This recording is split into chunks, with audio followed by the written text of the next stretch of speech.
Well, greetings, everyone. Welcome to another live stream where you can ask us anything that you wish about the Apollo missions and space tech in general, radiation.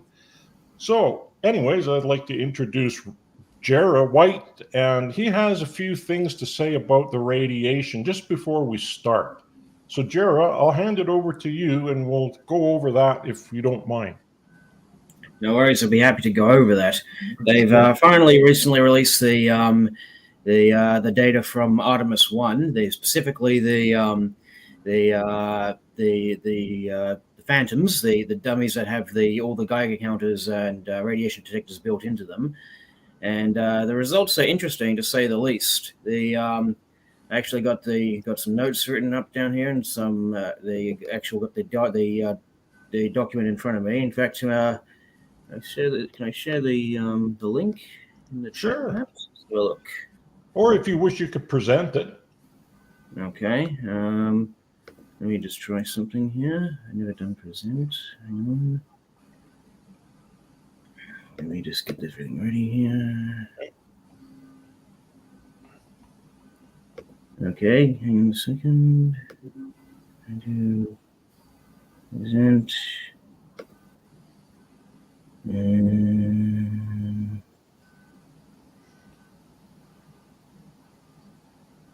Was it the Owlus article that you had posted on? The Owlus article has, spoiler alert, I'm writing an Owlus article about this. It's not been published yet, but I just sent you the link to the website. Perhaps you could share it. Oh, okay, sure. Yeah, that's no problem here. We'll just run up into here, and we'll take that link. We shall open her up. Run it into here. And we'll paste her. And that is going to be space radiation measurements, right? Is that correct? Correct. Yes, I just said it's in the chat there, private chat. So gotcha. Look.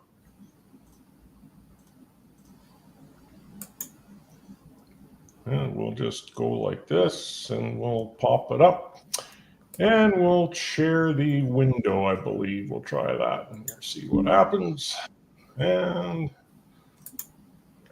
we'll go into here, except I'm double sharing here. So what on earth is going on here with the Owlus link? It's not an Owlus link, it's a link to nature, as I keep saying. It's the really... Oh, yeah, nature. Yeah. Okay, so we're at nature.com. Yeah. All right, so we're at nature.com. So that's the one that I want to put up. It's in there. the private so chat. Go to up. Right. Now let's just have a quick look at here, and all righty. So let's go subgerent radiation. I want to just make sure I've got this up here, and we should go right here. And there's your article right there live. Okay. Okay, this is the reference in question. Okay, now this is nature.com, which is obviously the famous scientific journal. If we scroll down to which figure was it? Okay, if you scroll down to figure 2. Okay. So we're looking at no lower. Next one. Okay, there we go. That's the figure. If we can we enlarge that picture there? Oh. Yeah, there we go. Okay, now these are the readouts from all the different. Hello, Marcus. Look who just joined the chat. Sir Marcus, how are you today, sir? Oh, you have to plug your mic in. We can't hear you. Hang on. We can't hear you, Marcus. Hang on. I think Marcus has the microphone. Remember, as soon as he goes to the... yeah, he doesn't have a microphone plugged in right now. Okay.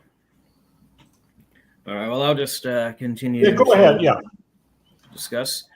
Okay, so basically what we're looking at here, this is the readout from all the different detectors that they have on the Artemis. Now, as you can see from this graph here, right, the highest radiation detected throughout the entire trip was in the order of about 30 microgray per minute.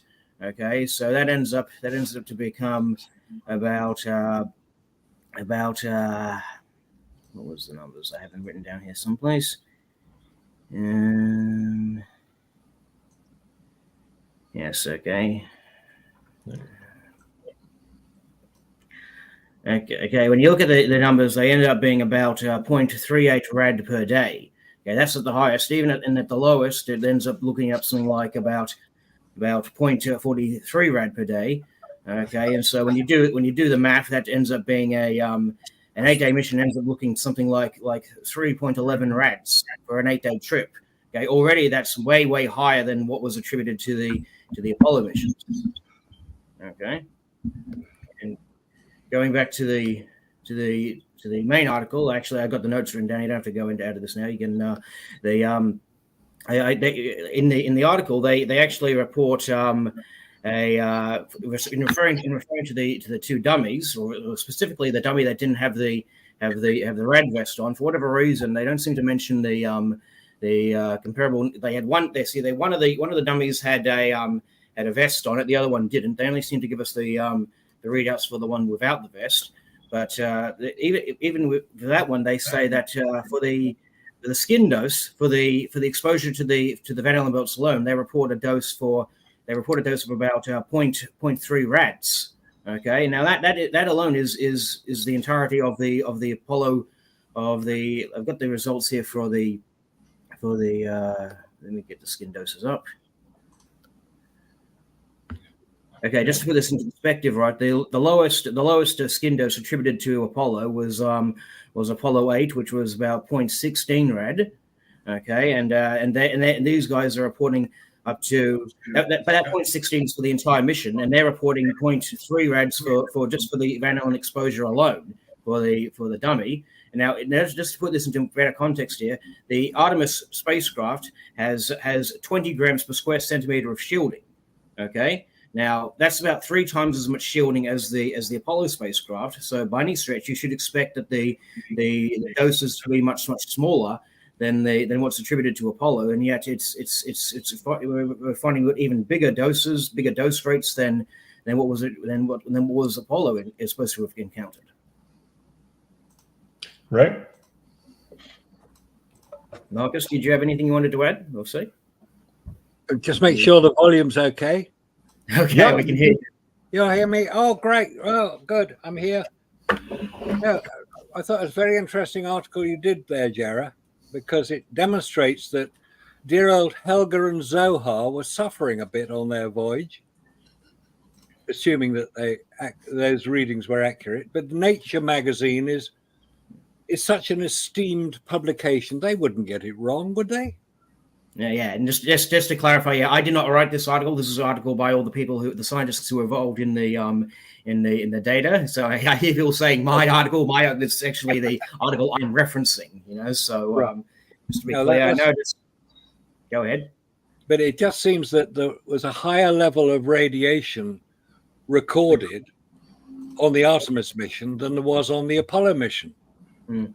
And I just noticed somebody in the chat here, Musketeer, he writes, the Artemis trip to the moon is longer than Apollo. I've just calculated for 8 days. Okay, the entire. In fact, I actually got the numbers here. I've actually, as I said before, I'm preparing an article for Ollis. Okay, and just looking at these numbers here, they report for the dummy alone, as I said, that for the entire 25 days in space, they report about 1.95 rad for exposure to galactic cosmic rays alone for the entire trip. Okay, when you do the math, that ends up becoming that becomes about 0.008 rad per day. You can do the calculations for an 8-day trip, and you can find that it's it's about the 8-day accumulation for that is about 0.63. Okay, and that's again. Let me get my data up here. And that's slightly bigger than Apollo 12. And when we add the radiation from the Van Allen belts, it becomes about 0.92 rad. Okay, that's from the dummy Helga. And as I said, the highest dose rate, this is rather interesting. The highest dose rate, as I showed, was in the order of about I've got so many pages all over the place. Sorry if I'm jumping around a bit here and there, but yeah. You can look at the graph again and stuff. The highest let me get that up here. I've got so much stuff all over the place here. Okay, yes. So for 8 days, as I said, right, using the Hera detectors for 8 days, right, an 8-day accumulation would be about 3.11 rad. Okay, now this is quite interesting that I find, because the Hera data, which is can you show the graph again real quick?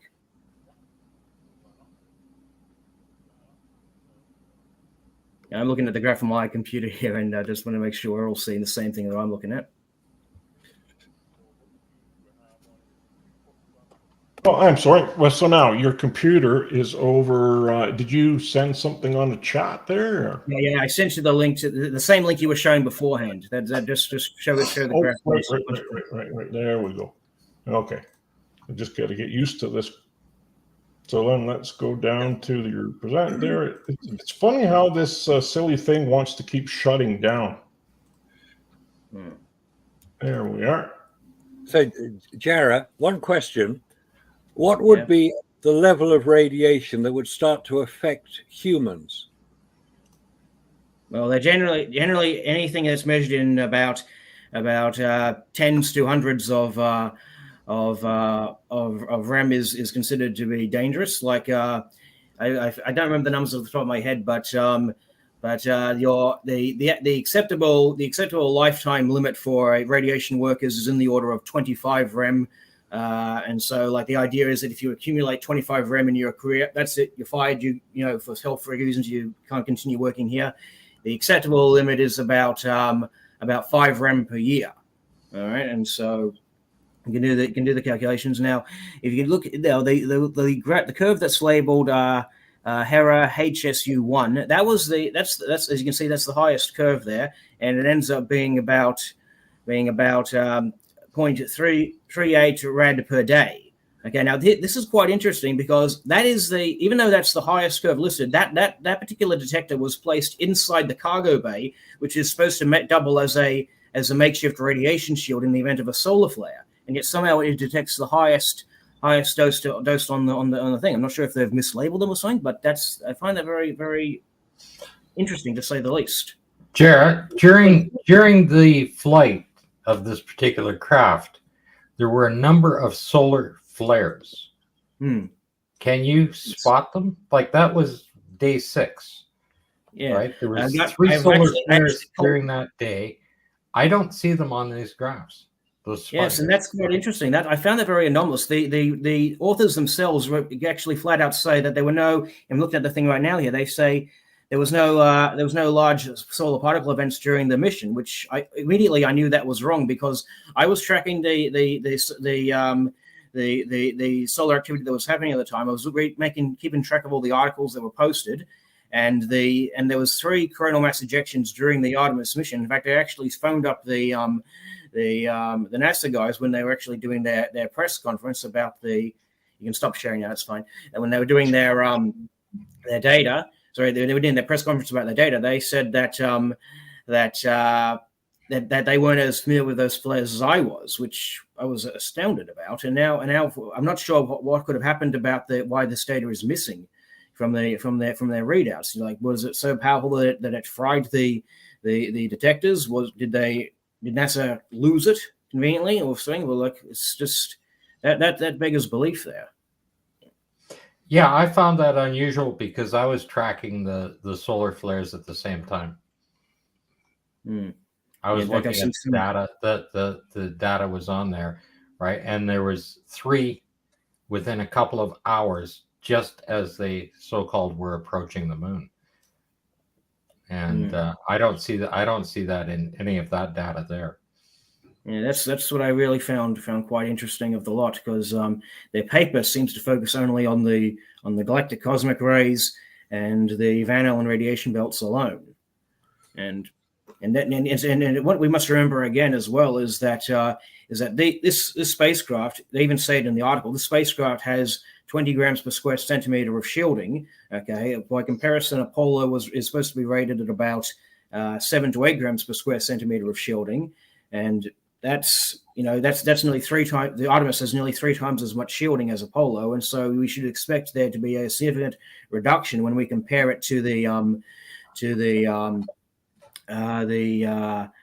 readouts from Artemis. In fact, comparing, as I said, comparing like with like, they have radiation detectors specifically all over the different dummies for different things. Like the one will measure the radiation for the lungs, one will measure the radiation for the stomach, and they have ones for the skin. Comparing like to like, as I said before, the skin dose that's reported for Helga is about just for the Van Allen belts alone. They report about 0.29 rad for the skin for the trips through the belts. All right. Okay, and just that alone is just for comparison's sake, Apollo 8 is reported to have a skin dose of 0.16 for the entire trip. That's not just the belts; that's the entire trip. The cosmic radiation and the solar flares along the way. They say that the Apollo 8 has only 0.16, and so there should be a huge reduction in the dose rates. Why are we not seeing that huge reduction compared to Apollo? Yes, that's interesting. I guess the biggest question is how much radiation to bring those dummies to life. Right. Probably. I mean, you're gonna have a little boy and a little girl there when you're done, right? If you leave them out long enough. Right.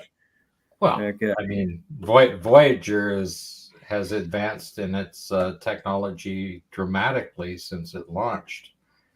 Right, yeah. Is now being able to detect alien spacecraft and stuff. That's what they're reporting. And I mean, it had nothing. It started out, it was just able to send back a ping.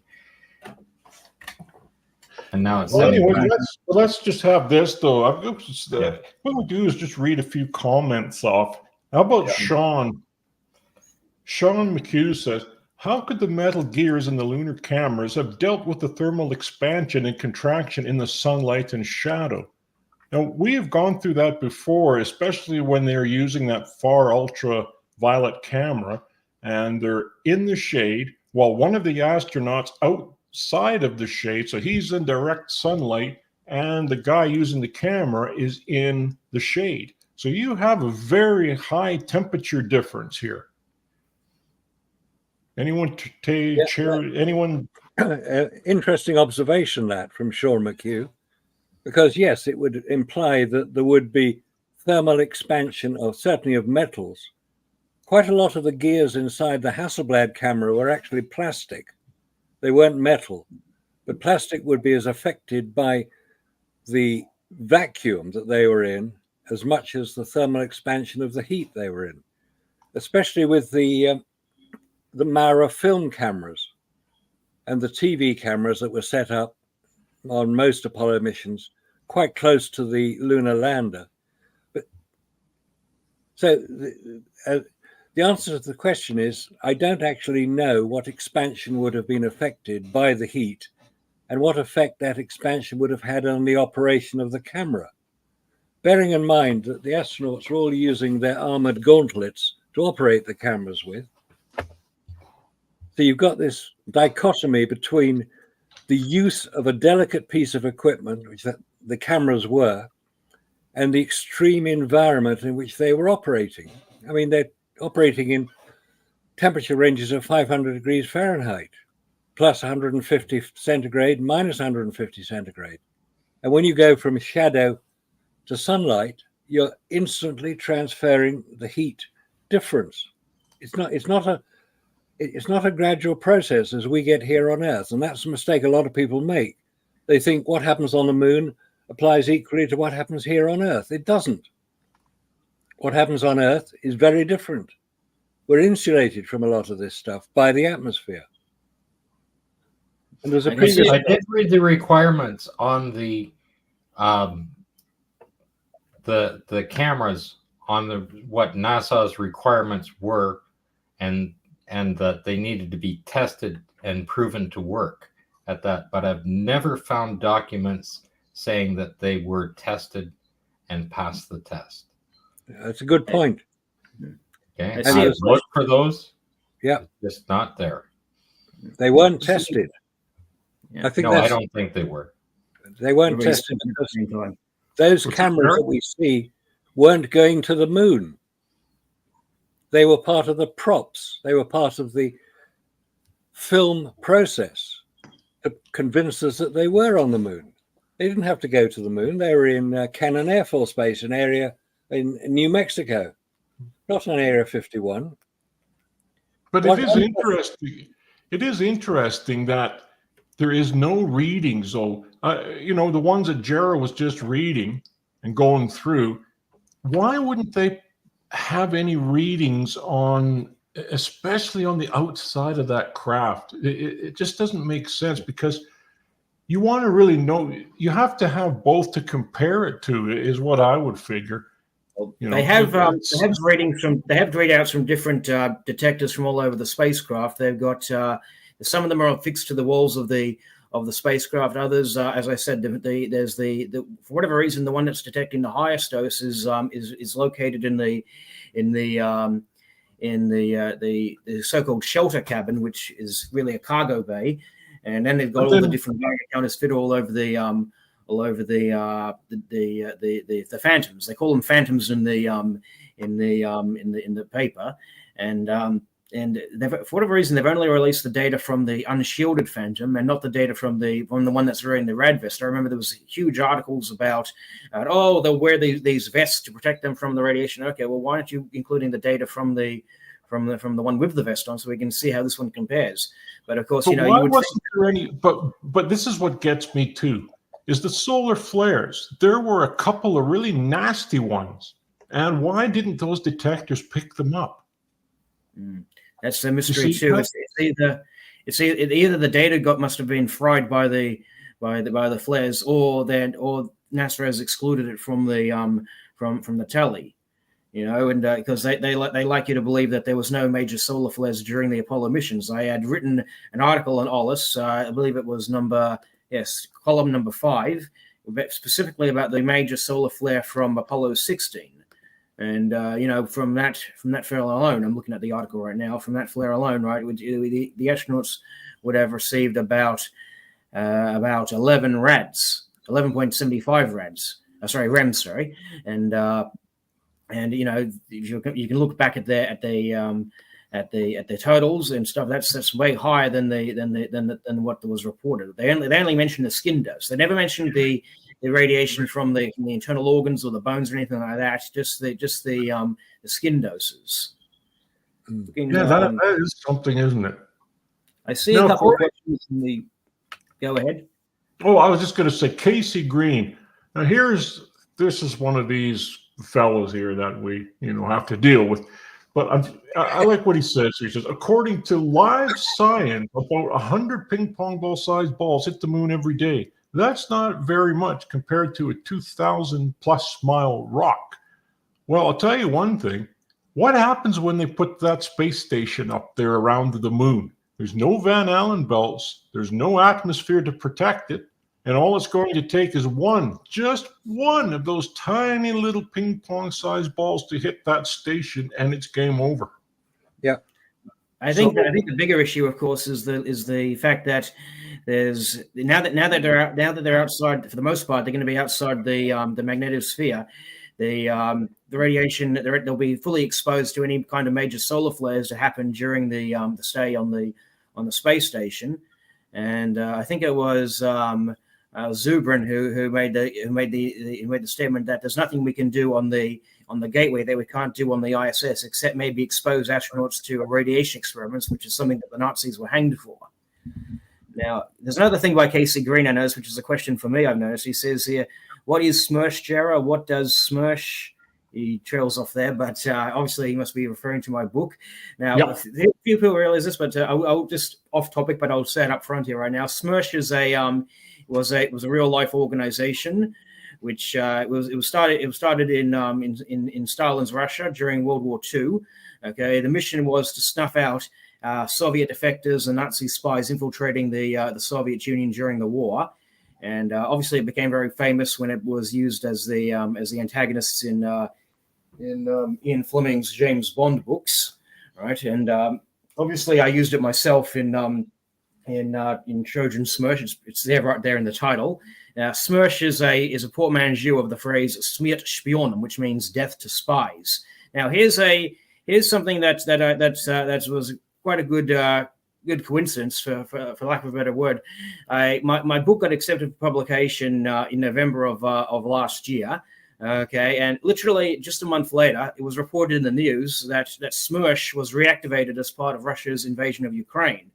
And you can imagine what was going through my head when I learned that. At one thing, I'm thinking, oh my God, my book suddenly became a little more relevant. And on the other hand, I'm thinking, oh Christ, I hope the people in Ukraine are going to be okay. Mm-hmm. Now, this is another one by Dunramby. Did Artemis traverse the South Atlantic anomaly? I'm not aware of any transit of the South Atlantic anomaly, but the mission was placed into a parking orbit, which then was fired into the Van Allen radiation belts, and then outward towards the moon. And what is this here? Flat Earth comic. Oh God, we got. Oh no, this is Gary's not. Gary's the fellow that did all of those comedies, the jokes and stuff, making fun of all this stuff. Okay. So he's not who you really think he is, but Gary's a really funny fella, right? We used to have videos of his running in the comedy section because he was making so much fun of all these crazy space adventures that NASA was going on. I mean, he's a funny guy, but yeah, that's a good point. Yeah. Well, there's a simple answer to that.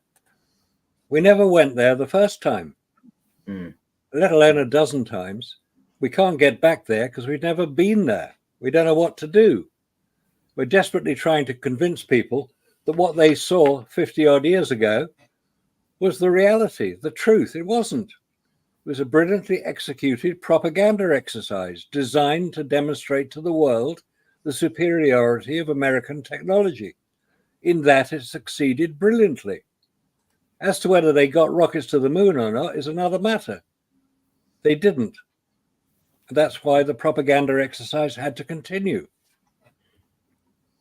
Yes. Oh, yeah, just one question asked earlier by Musketeer. Something about my LinkedIn profile saying I worked at the 3M's company. I don't know where the hell that came from because I've never worked at the 3M's company. I did have an interview with them about 60 odd years ago. I was trained in photography at the London College of Printing in London. Maybe it's different Lucas Nolan. Nothing to do with 3M's. Yeah. Yeah, you'd be surprised how many people with the same name will show up every now and then in searches on Facebook or other social media platforms and stuff. I found several people with the name Jarrah White. Many of them, some of them are female, and obviously we're two different people. But, yeah. Okay. Hi, Randy. Hi, Randy. Yeah, same as people confuse me with that black American football player. Right. You can tell the difference.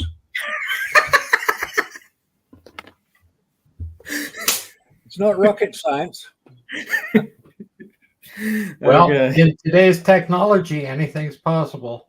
Oh, there you go. Yeah. Right now, I could be off committing a massive terrorist attack, and they'll have plenty of AI generated images of me to prove it. He did it. You know, he's going to jail now. But that's one of the dangers of modern technology. You know, we can.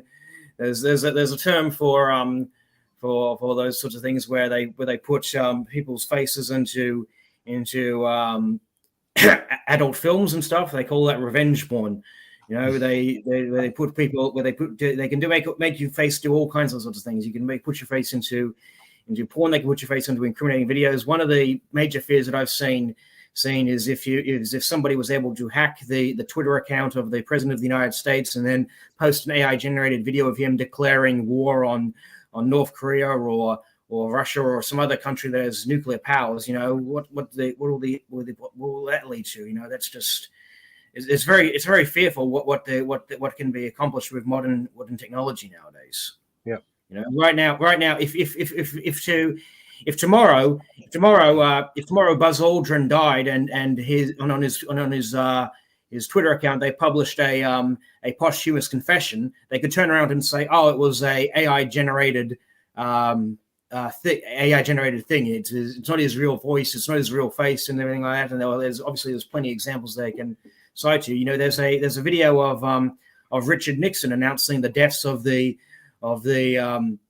Apollo 11 crew. Obviously, that speech was never recorded. There's a new Star Wars series on Disney Plus, which has the voice of James Earl Jones as Darth Vader in that. And a lot of people don't realize this. That's not actually James Earl Jones doing the voice. It's an AI program. Yeah. Yeah, or it could be a 10-year-old girl with anybody can do the voice, and it'll just change to any character you want. In today's something? I like this here. Brewery 100. Hi, gents. Do you think that when we do legitimately reach the moon, whatever that might be, the NASA will fraudulently mock up the alleged Apollo landing sites to cover up the fact that they never went? Well, that is an interesting question, because what I think will happen, well, first of all, I was watching a show. I was looking at this show with Scott. It was interesting. What this one guy was saying is that he gave some documents to a fellow in Australia, right? And what had happened was this fella had said, well, if you don't like what you're reading, then toss it in the garbage. Guy kept it for a couple of months, got home, read the documents. One thing caught his attention was in one of the documents, it said that the moon landings were faked. But then it said, the moon landings were faked. But what happened was the film went through the Van Allen belts twice, once up, once back, but the moon landings really happened. It was only that part that was faked. So I think what's going to happen is that's the way they're going to start to push it once they finally do reach the moon. And when these landing sites, that's going to be another interesting thing, because let's face it, it's going to be covered in dust, and it's going to be nothing left of that flag. It won't be there. It should have been destroyed years ago. Let's look at the document. Yeah, let's look at the video we put out today, for example, this morning. You look at all of those materials that had outgassed over a period of 2 to 6 years. Now, how long is that flag and those materials been sitting on that lunar surface? Supposedly 55 years. Yeah. Well, all those materials were completely destroyed. All the puck-sized material that was in the pucks, it didn't matter what plastics they were using, what materials, what polyester, what polyethylene, it didn't matter what it was. They were gone. There was nothing there. So what's going to happen to the flag? And what about the instruments that they so-called left there? Well, as you could see, it's all full of water and everything else and mold growing in it. And Scott showed that in one of his videos. So there's lots of mold on the moon. Even if it's mold on the moon. So if it is there, the cheese creates the mold. It gets on the stuff, and then the bacteria just eats it away.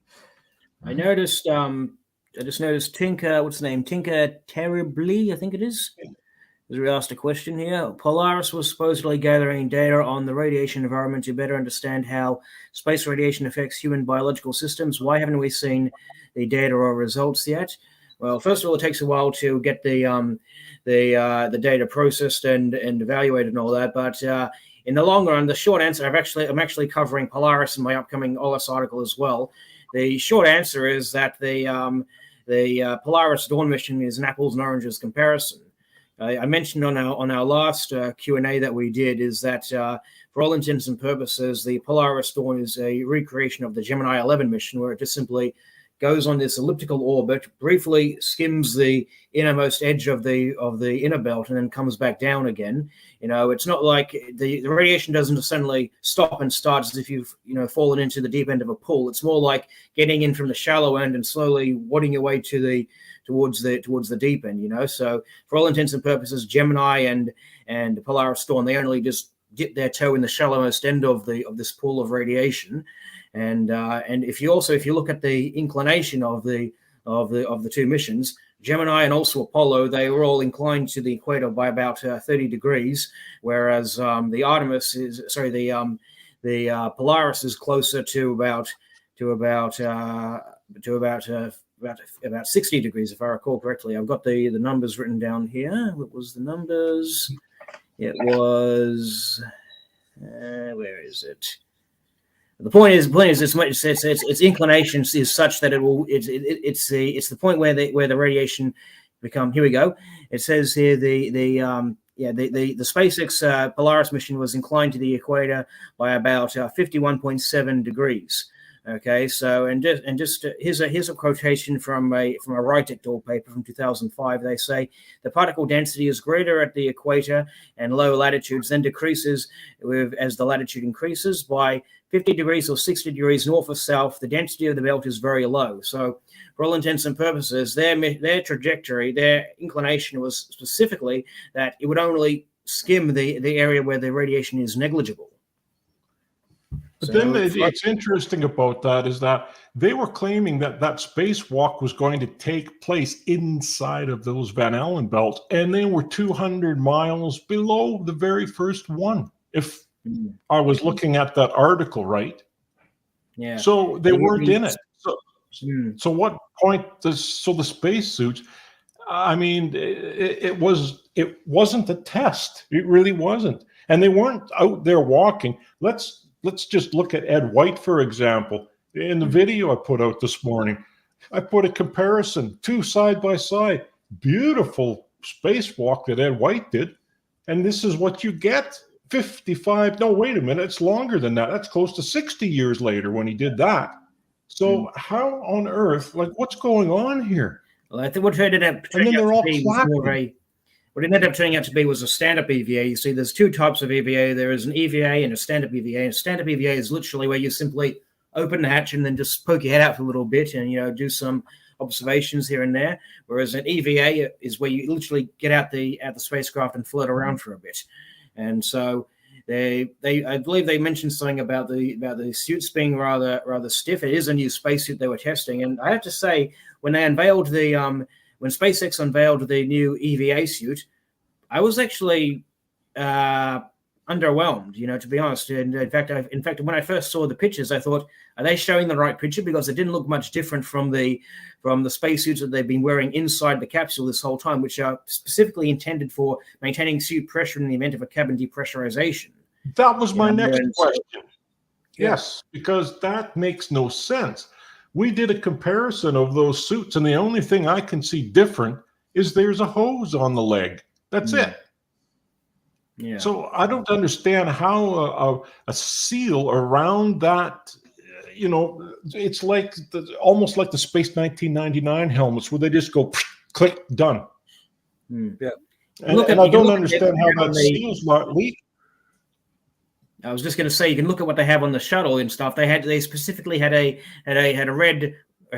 pumpkin orange type suit for the ascent and descent, during launch and landing on the shuttle. And for walking out in space, they had a completely different suit, specifically for spacewalking. Obviously, one is more geared for walking in space, whereas the other one is, as I said, is just intended purely for maintaining the suit pressure or providing them with a parachute if they need to bail out the spacecraft or anything like that. Jared, those suits though, how much do you know about them? Were they tested in a vacuum chamber to at least torr 10 to the -6 or anything like that? Because I can't find anything on it. I remember Elon Musk saying it was somewhere about -4 is the furthest they got. I mean, the seals are going to start breaking down. Look what happened to Joyce Deaver when she was doing all those experiments with those rubber seals.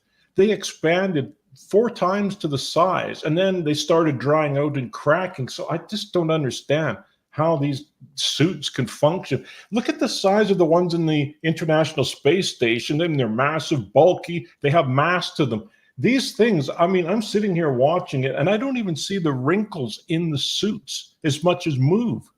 It's just strange to me. It really is, because here these guys have these suits. Well, Collins Spacesuit Manufacturing, they pulled out of the game after spending $1 billion on that suit, and it's scrapped. So if they have all this money invested in the suits, and Musk already had these suits 2 years ago, then where did all that money get dumped into? Yeah, I'm not understanding this, and I don't think anyone is.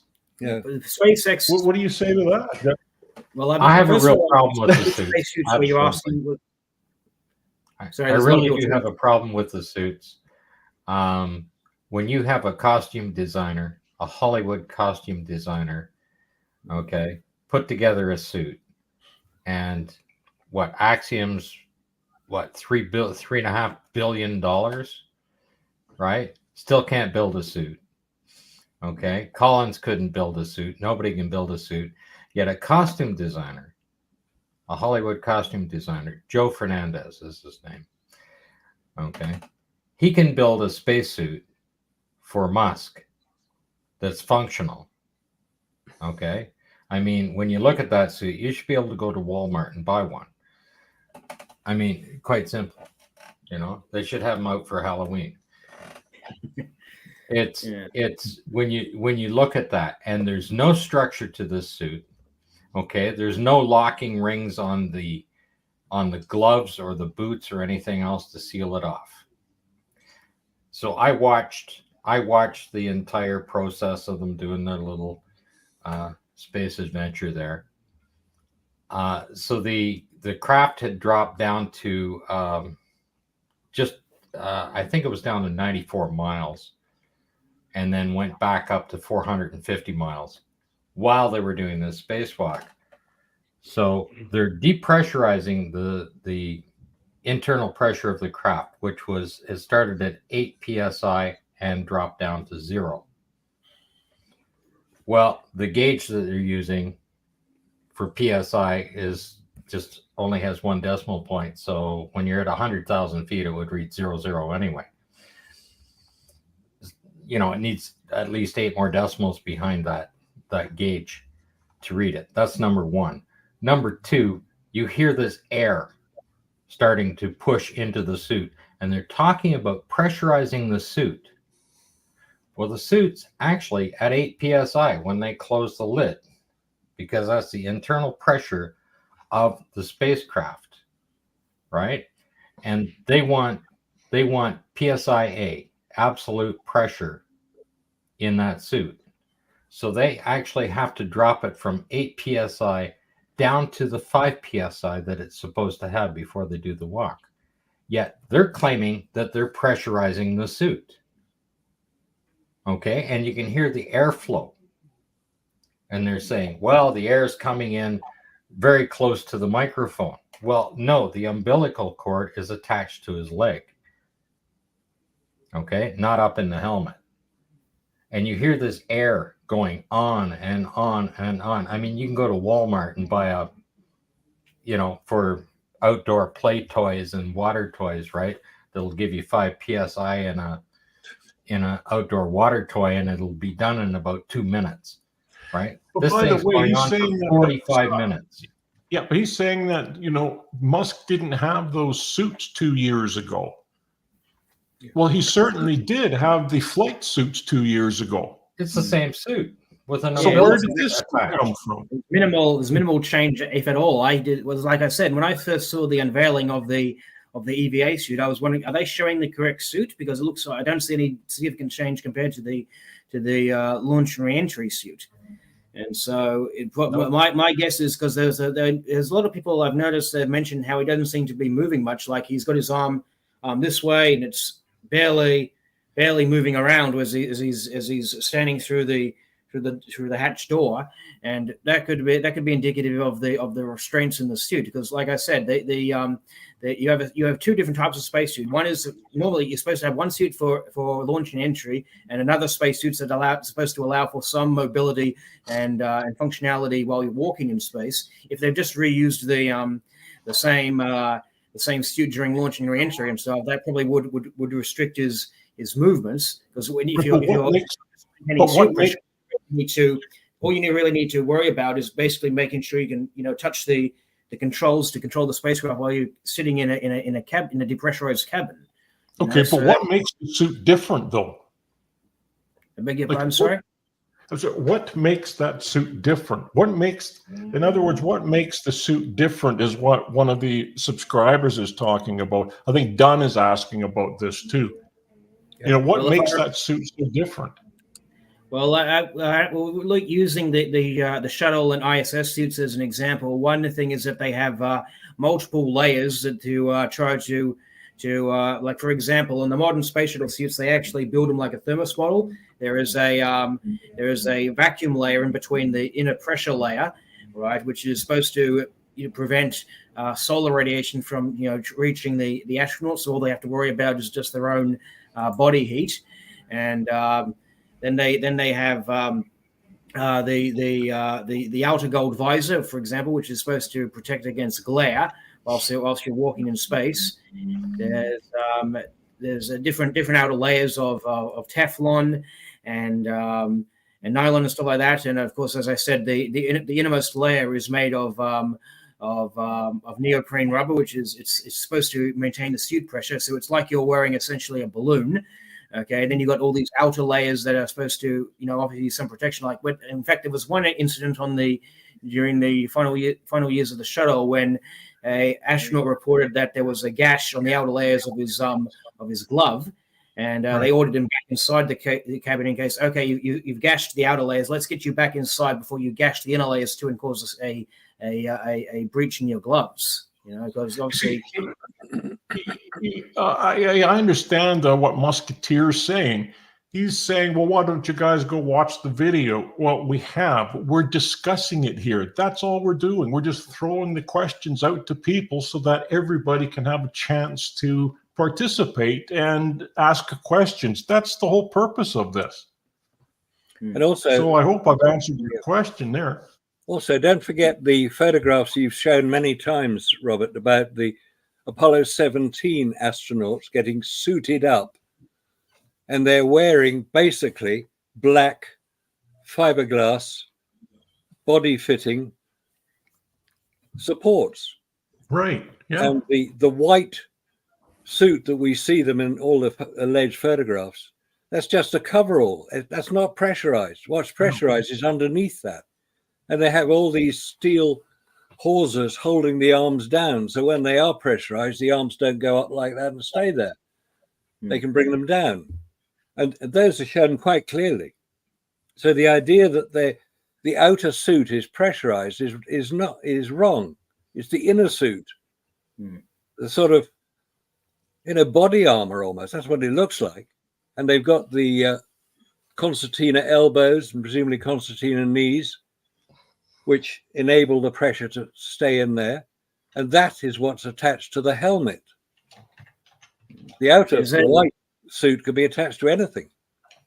I just noticed a question in the chat by Tinker Terrible, which is actually kind of related to what we were just talking about here. She writes here, all those trips to the moon and back, and yet we can't rescue two people stuck in the space station. Shakes my head. There was actually a real concern about that, you see, is because you have one company, you got Boeing, who was designing their own spacecraft, their own spacesuits, and you got SpaceX that are designing their own spacecraft and their spacesuits, and the two suits, they're not compatible with each other, right? So that was the real concern, is, you see, if they're sending up a Dragon to rescue them, then obviously you've got to have suits ferried up to the thing. Each suit is tailored to fit each individual astronaut.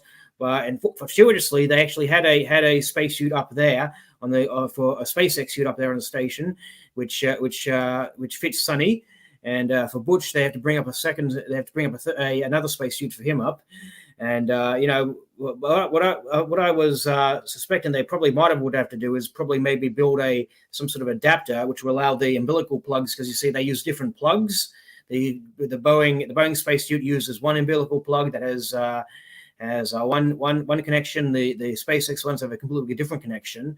So you would think that maybe they could just send or maybe makeshift an adapter of sorts to sort of connect the two together, so they can get the spacesuit in there. I think they'll probably have to do doing that in the long run, so we don't have this kind of trouble on future missions if they need to rush spacesuits up to the astronauts because we can't return you in this craft without that particular suit. There was actually talk about potentially bringing them back aboard space in shirt sleeves, and obviously after Soyuz 11, you don't want to risk that. Yeah, it looks like they haven't yet learned the lessons that they should have learned on Apollo 13, where the lithium dioxide canisters on the command module wouldn't fit in the lunar module. One was round and one was square. That was the first thing that came to my mind when they brought up this issue about the hoses. You must have read my mind there, because that's was going through my mind all this time. It was like you would have thought that they would have each. In fact, supposedly on the later Apollo missions, all the lunar modules had to have square canister slots for the lithium hydroxide canisters, and yet somehow nobody yet told Boeing and SpaceX, hey, you guys need to have cross-compatible suit hoses and the like, so we can bring you guys back on different suits, back on different spacecrafts if we need to. Yeah, and then you have the other suits. I mean, let's face it, it was 2015 when the very first suit, those not the EVA, but the flight suits that Elon Musk had made, that was 2015. Now, this new EVA suit is a year and a half old, but on July of this year is when they said that they started fixing the joints and just perfecting it all, and now it's out there. But I still really don't see a lot of difference. Now let's just say the outer appearance, though, right? There might be a difference on the inner appearance or the inner workings. There has to be. I mean, let's face it, when these guys actually do go out there and they are free of that tether, that umbilical cord that's feeding them the oxygen and the heat and everything else, but so they're going to have a different suit. I really don't see how they're going to get away with it. I mean, they're going to have a backpack on, like a PLSS on. They're going to have that, just like they do on the ISS. But what I don't understand is why the ISS is not using these beautiful EVA suits that are less bulky. I mean, just look at how the guy's grabbing the handle, the rail, and I mean, it's beautifully done. I mean, the gloves aren't so restrictive. So I would think that they would go to something like that instead of spending another $3 billion with Axiom trying to get these suits ready to go to Mars when they haven't even been to the moon yet. This is what I don't understand. And then we have this rocket fuel. Oh, like Randy, there's a good one for Randy, this fuel. I mean, how are they going to get there when this new fancy rocket, when they're going to need 18 refuelings before they even come back? Yeah. You have a thought on that one? Yeah. So I want to back up a little bit, because I just wrote some points down while I was listening, and there was that kind of ties in with a comment that was made earlier. He was mentioning that they have the old Apollo equipment at museums. I know I've been to the museum in New York and in Washington, D.C. They have replicas, or they have apparently, they're not replicas, they were apparently built for a mission. And then when the last two missions were canceled, they put them in a museum, at least if I'm not mistaken on that. So I actually put a photo of it in one of my books, my trip to the museum. So he was asking in the comments, why can't they just reuse that equipment to go to the moon? So that's a good point, but that made me think of the F1 engines, right? So, and it made me think of that other Apollo moon proponent, Curious Droid. I'm sure you're all familiar with him. Right. So he's done, so he's done some videos specifically on the F1 engines, and he goes into detail as to why they were canceled and why they weren't used again. So this is an answer to the comment that was made earlier here.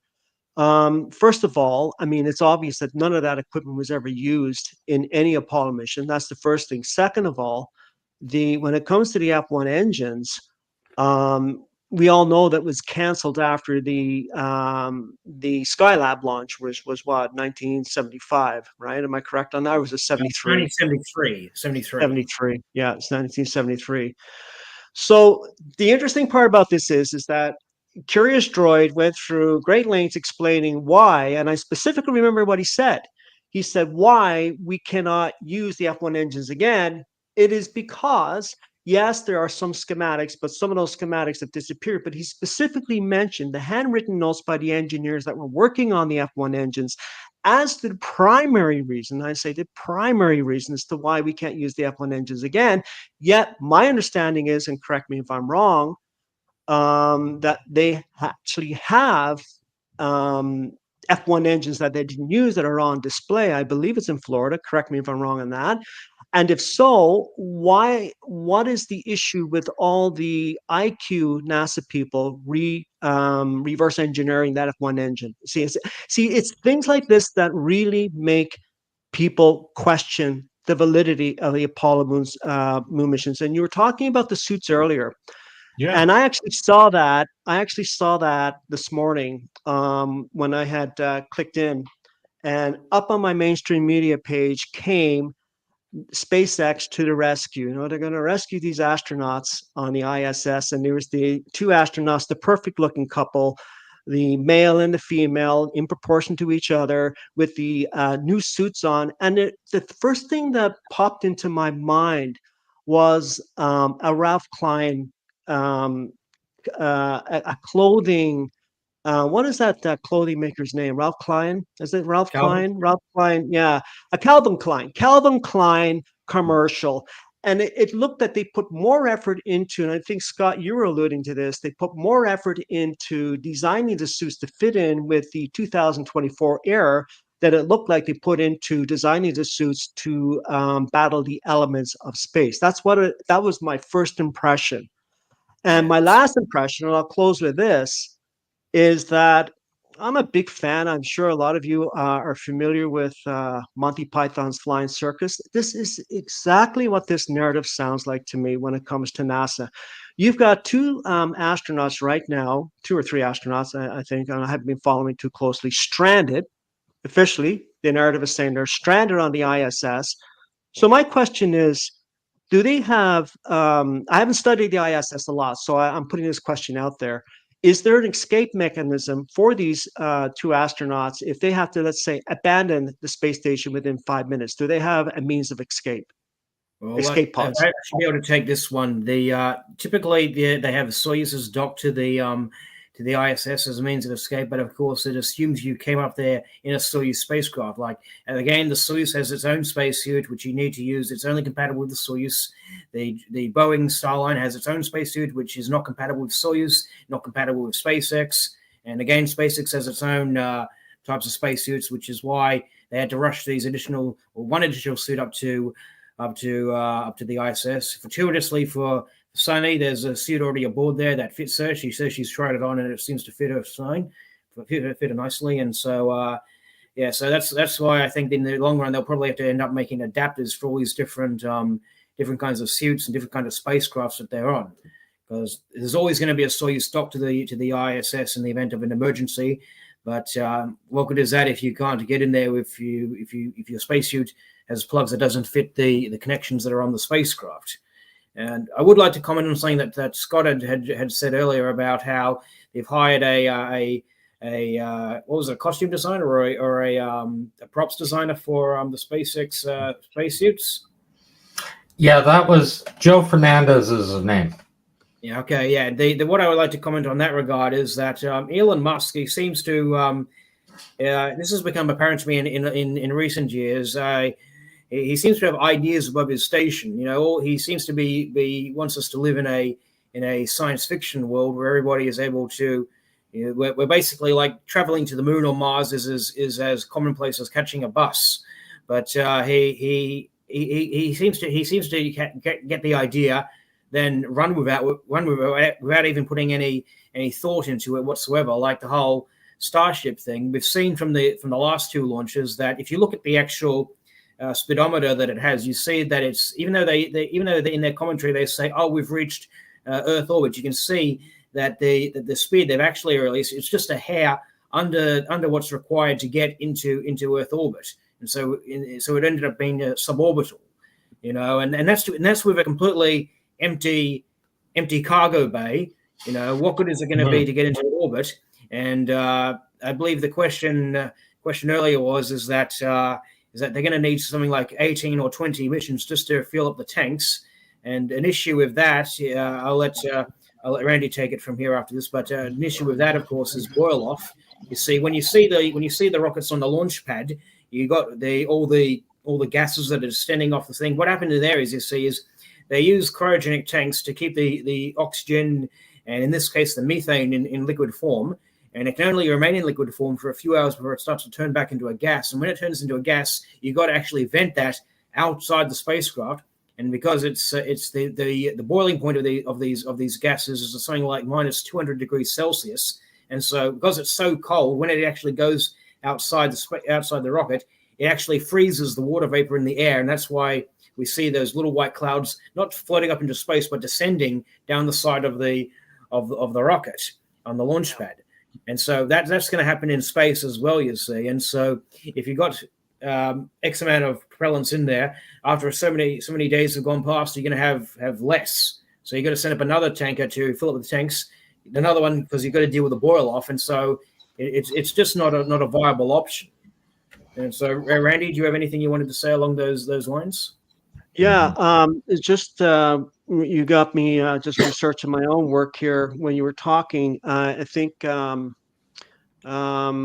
asked, or no, it wasn't you. It was Robert that asked. We're talking earlier about going to Mars and if you're just to go by present day technology and especially in terms of what they use to go to the moon and back. That it's more than 16 rockets filled with fuel to get you there and back, and it's an impossibility. It's absolutely, totally impractical, and it's impossible. It can't be done. It just can't be done. Mars, we can barely get to the moon and back, and I'm talking, if we were to launch a manned mission now, it would be the odds of a manned mission landing on the moon right now are astronomical. Safely, that is, are astronomical. Let alone going to Mars. It's a pipe dream. And I was just looking at the specs here, and when it came to the first stage of the Saturn V, I believe, yes, they actually used kerosene. And they had some real serious problems using kerosene in F1 engines because of the erosions that it was causing with the cooling system. So they had to, that was the primary issue in terms of the instability within the combustion chamber of the F1 engines.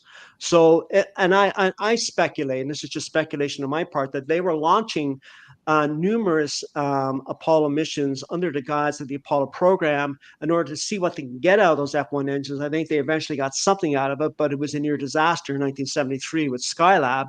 I believe, this is just my own reasoning, that the damage done to Skylab was a result of the instability of F1 engines because of the vibration that it was causing. That's just my own speculation. But it's just interesting to me that when we just when we stand back for a second and just look at the bigger picture here, we've got, again, I'm going to harp on this, we've got, according to the official narrative, we've got 2 astronauts right now stranded on the ISS. Yes. Why isn't that raising a flag with many people? I've noticed there's one thing that we haven't talked about, and it is the elephant in the room. There's no apparatus to rescue these astronauts in the case of a situation that's happening right now. One would think after 50 years of the technology that they've been using so far, we've gone from the Apollo missions, the space shuttle, the ISS, the Soyuz launches. You would think that they would have a ready 24-hour response in play, in action, ready to go at a moment's notice should any astronauts get into trouble. That apparatus doesn't exist. And to me, that's another red flag. It but just Randy, doesn't exist. but here's the thing. Here's the thing that I don't understand. All right, the Russians have 2 capsules sitting on that space station, or I should say, the Russians have 2 escape capsules on that space station. Why don't they use one of them? Like I said before, the suits doesn't that fit in with what Jared White was just saying moments ago? Sorry, Jared. That fits in with what Jared White was just saying when he was talking about in terms of the suits. Like, they just don't seem the proper spacesuits that have to be used. They just don't. It just seems like it's a script that's being written and updated every 3-4 months. I mean, that's what it's. That's what it appears like to me. I'm actually stopping short of saying I don't even believe these 2 astronauts that are up there. It's unfathomable that they would put 2 crew members on board the ISS without any redundancy, no backup, nothing. I mean, what if something happens to these astronauts on the ISS? We're in orbit, 200-mile orbit, the ISS. It's a flimsy design. No matter what way you want to look at it, it's a flimsy design. Anything can go wrong at a moment's notice. At any moment, those lives could be at risk. At any moment, anything can happen, and there's no contingency. They're sitting right now in their boardrooms, having conversations and discussions. I mean, just envision this. Well, maybe we can use SpaceX. Well, maybe we can get the Russians, or maybe we can get Boeing to build us a better ship. Meanwhile, you've got 2 astronauts on board the ISS. I know if that were me, I wouldn't be sleeping well at night right now. I mean, I don't know anybody in their right mind, given what we've seen with our own eyes, we've heard with our own ears for the last several decades, why any astronaut in their right mind would even enter this program knowing the enormous risks. Now, there's always going to be risks. We know the risks that come with this, but those risks are usually backed up by contingency plans and an established apparatus in place to rescue if need be. None of that has ever been built. None of that has ever been attempted, let alone is any of that in place. And that's the thing that really bothers me the most. I mean, we can get into the details and the minutiae and so on and so forth, but when you look at what's happening right now, as we speak, 2 astronauts are stranded 200 miles in orbit with no means of getting back.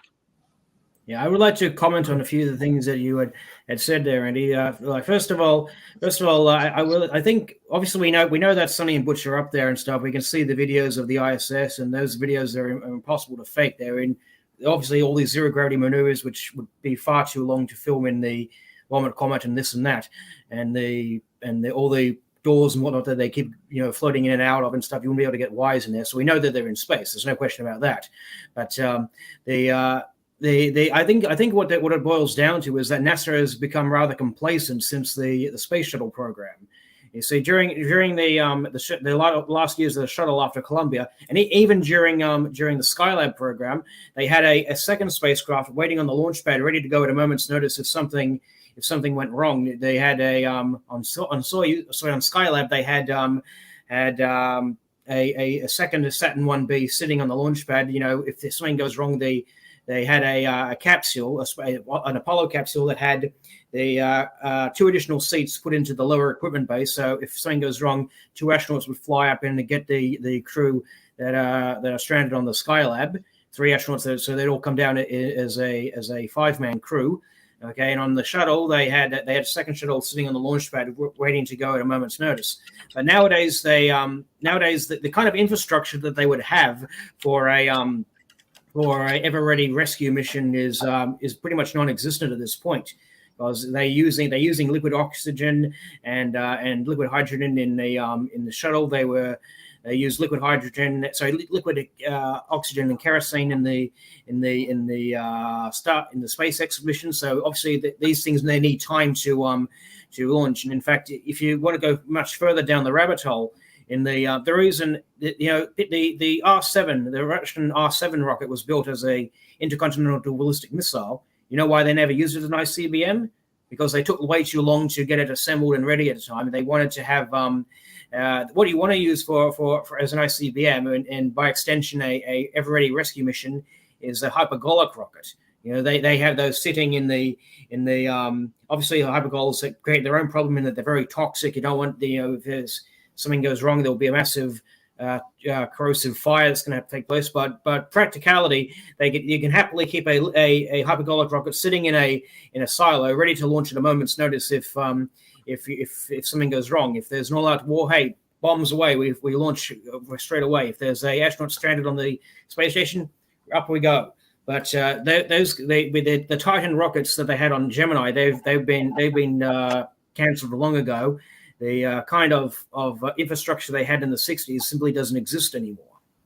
And just another thing you commented on as well is that you mentioned all the corrosion problems that we had from kerosene, which I actually found quite interesting because of the propellants, you got hydrogen and oxygen, and then you got kerosene and oxygen. Kerosene is actually considered the safer option because with hydrogen, obviously you still have all the problems associated with oxygen, with needing cryogenic sub-zero temperatures and stuff. But because hydrogen is much tinier than oxygen, you need to make sure the tank is extra welded because otherwise you can have hydrogen leaking.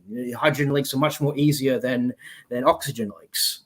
So there's a couple of points I just want to respond, and some good points, yes, for sure.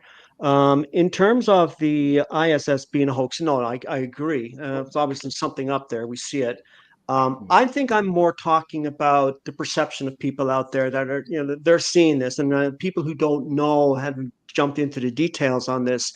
So they're looking at it from their point of view and saying, they stranded 2 astronauts. Oh, I don't even believe they're up there. I'm more or less talking in terms of public perception and in the sense how NASA kind of brings these questions and these that type of doubt on themselves by what is happening in their actions. The second point you made, which I agree with, they did have backup systems back then, at least, I think when you mentioned the launch of Skylab, we're not seeing that now. As for just the last point I'd like to respond to, as for the kerosene that was used, it's very interesting that when you have erosion of the cooling system, the hundreds of tubes that were in the F1 engines that were designed to absorb the thermal energy from the combustion chamber to keep it at a reasonable level so it wouldn't distort the chamber, cause an explosion. So we know that part. But it's very interesting that they tried that with the lesser powerful engine, the H1 engine, so it was used on the Saturn 1B. And they were using the same substance to build a cooling system, which was, I think it was, not mistaken, a Connell 721, or I forget the actual name of it, but they went back to using the original substance on the B1, on the Saturn B1 rockets, because they were having the same issues with combustion instability. It couldn't handle the combustion load, so they went back to using the stainless steel equipment as opposed to the nickel alloy that they used for the cooling system on the F1 engines. I just find that a little bit curious that it wouldn't work on the F1 engines, but it worked. We're told it worked better on the more powerful F1 engines as opposed to the less powerful H1 engines. So just a little bit of a detail there that I found that I've never found a really valid explanation for as to why when the F1 engines and the H1 engines were both using the same material, but then the H1 engines went back to using the original material because it couldn't handle it, but yet it worked well in the F1 engines. It's just the little details like that really make people ask questions as to what is really going on. Yeah, and just to be clear, I know that you don't doubt the ISS. You specifically said I'll stop short of calling the mission a fake and everything and stuff. I just wanted to comment on that in case anybody has any comments in that regard. In fact, we do have a comment along that line. Just looking at the screen right now, it says here, so somebody was saying, I don't agree with Jarrah. Some of the ISS footage is clearly faked or augmented reality. Astronauts going to walls, partially disappearing. Now, what you're saying in regards to astronauts partially disappearing, that not be you got edited footage in some cases, and then you got transmission errors with it's a live stream. You know, you've got video compression, all that sort of thing that's happened. You know, it's best to look at the actual raw footage of the ISS telecast that they release, the things, and just, you know, do comparisons with that. You know, a lot of videos that get released in newscasts or documentaries, and especially abused in flat Earth videos and the like, they tend to get taken out of context. You know, or you're not seeing the full picture. Some of them might even be edited promotional or even educational type videos and stuff. Like I know there was this one video in which they had like an educational video, which the astronaut had a prop, you know, seemingly teleport in. Obviously that was edited together and stuff. But you know, there's that seems to get lost on some people. And I noticed. Casey Green has made a comment earlier. What is your opinion on the new Glenn rocket that will launch in November? And I think that might have a better chance than the Starship, because obviously it doesn't have 30 plus engines in the first stage alone, and but it's still it's much less than even Artemis is, and what even the SLS is supposed to lift. It's kind of depressing nowadays what's considered to be a heavy lift rocket.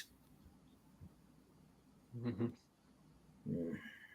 No, good point. And he also mentioned earlier, you just mentioned Casey Green, that SpaceX is on its way to rescue the astronauts. Well, about time. About time there, Casey. But thanks for letting us know.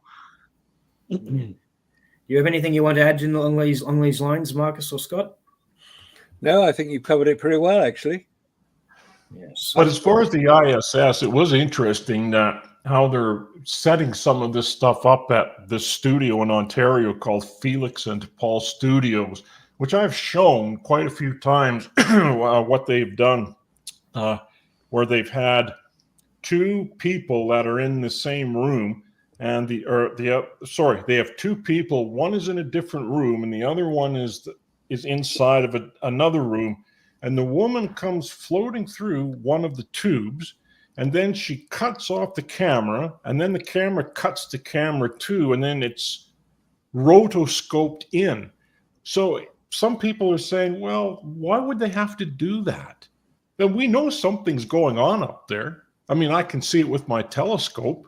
So it is there, and something's going on up there, but we don't know what it is. Let's face it, NASA in reality is a military operation, whether people like it or not. Well, I think we can confirm that it is indeed the ISS with a telescope. You can see it through a telescope. You can track how far away it is and all that sort of stuff.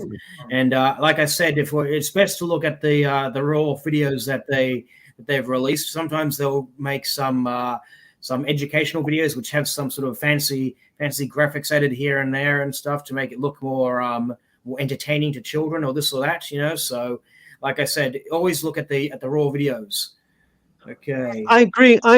No, I agree. Actually, I agree with both. I agree both with Jara and Robert. But I do agree too that it is military, and NASA really is about deception. And I mean, you could easily look at your telescope. Haven't done it personally, but I know you can easily look at your telescope through your telescope, and you can see there's definitely something up there. Okay, definitely something up there. It looks like the ISS, right? I'm not saying this myself, but I can understand people's reasoning who are doubting this, saying, well, okay, there may be something up there, but are the astronauts really up there too? I mean, I think that's a fair question to ask from a layman's point of view, given the deception that is going on constantly with NASA. I mean, it's just difficult to believe anything that it's difficult to take them seriously on anything, given what we all know here. Cried wolf, essentially. Yeah. So basically, my response to that would basically be well, here's an example. Right? If somebody tells you the sky is blue, do you deny it or do you attempt to verify it? You know, I can look out the window, I can see the sky is blue. You know, likewise, I can look at the videos that NASA has released and look at it on their own merits.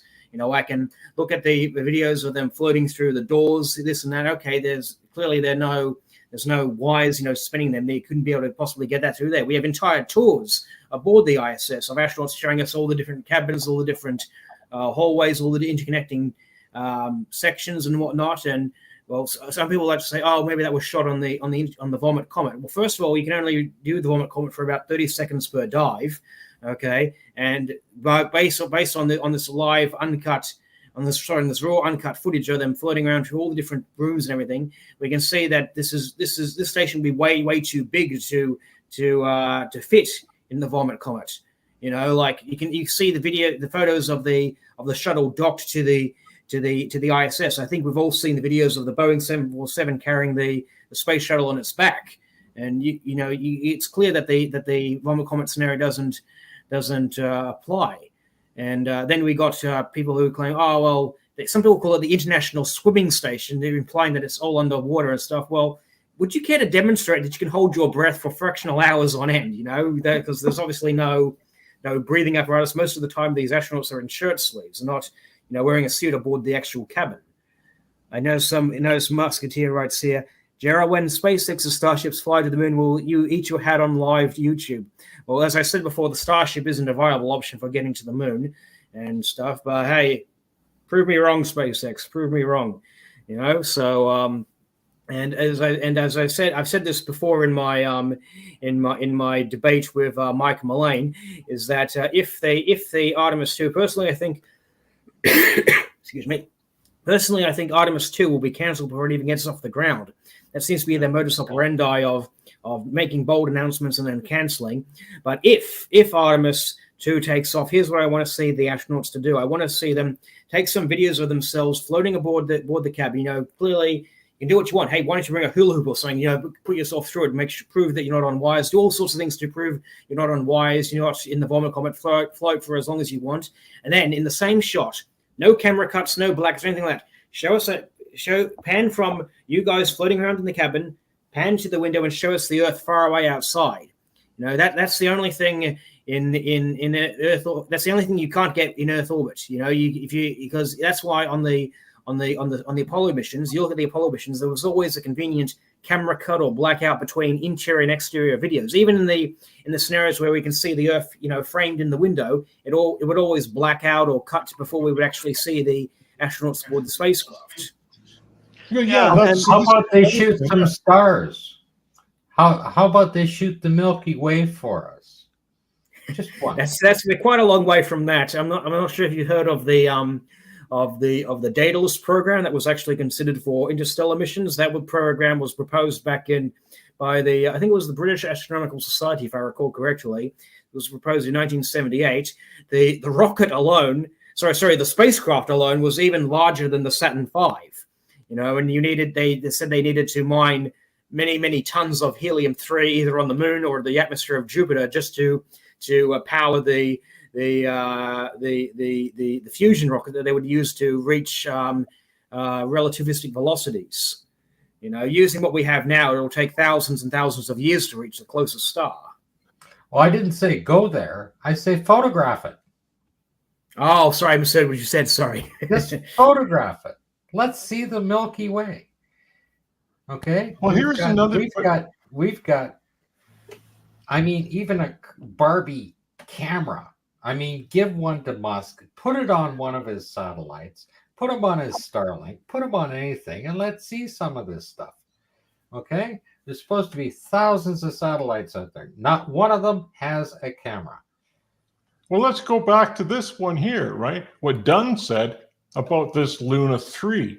And I looked this stuff up. Every single one of those Luna missions that the Russians sent with film on board, every one of them was pressurized. They were always in a pressurized container of 1.2 psi to 2 psi. So, that being said, why is it that the Americans didn't follow suit? They had spies, just like the Russians had spies in America. They would have known. Yeah, they also had their own mission with film with the Lunar orbiter missions, where they not only was the film pressurized, but they used a special kind of film. I forget what it's called right now, which is somewhat more resistant to radiation than the regular film they were using on the Apollo missions. I think it was on the Lunar and Planetary Institute website where they mentioned what kind of film it was. Let me see if I can find it. It was a Polaroid type film. Yeah, that was then scanned, and the scan was transmitted back to Earth. But as far as this hardening of the material, you cannot do that. It's not going to work. I remember that. Yes, they did put some type of a UV protection on that film or coating of it. I did read that. I remember that. They started that, what, 1975? We're talking about the lunar orbiters. That was in 1966. I've got the documents on that. Yeah, no, well, we're talking about the LRO from 65. Yeah, well, they didn't have coatings for it back in 65. Here we go. I found the article on lunar orbit. Let me just see if I can I share this in the chat? Let me have a look. See, share it in the private chat. Here we go. There we go. Okay, if you go under where it says where was the section? I just lost it a second ago. Hang on. Okay.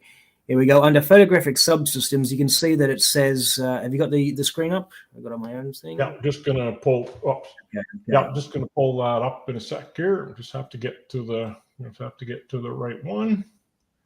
And there we should be the digital orbit atlas. And let's see there. And we'll pop you up. And there we go. Okay, and now if you scroll down to where it says photographic subsystems, here we go. You can see that. No, just up a bit. There we go. They're fine. Okay. There's a section here. It says here, I got it highlighted on my own end. It says here the SO-343 film was selected because it's relatively insensitive to radiation. I'm not sure if you can. Yeah. It's there just to the top left of the picture on the right there. You can see it says it there. The SO-243 film was selected because it was relatively insensitive to radiation. But they don't say how it was insensitive. All photographic film is sensitive to radiation. It has to be protected. Maybe there was protection within the lunar orbiter itself.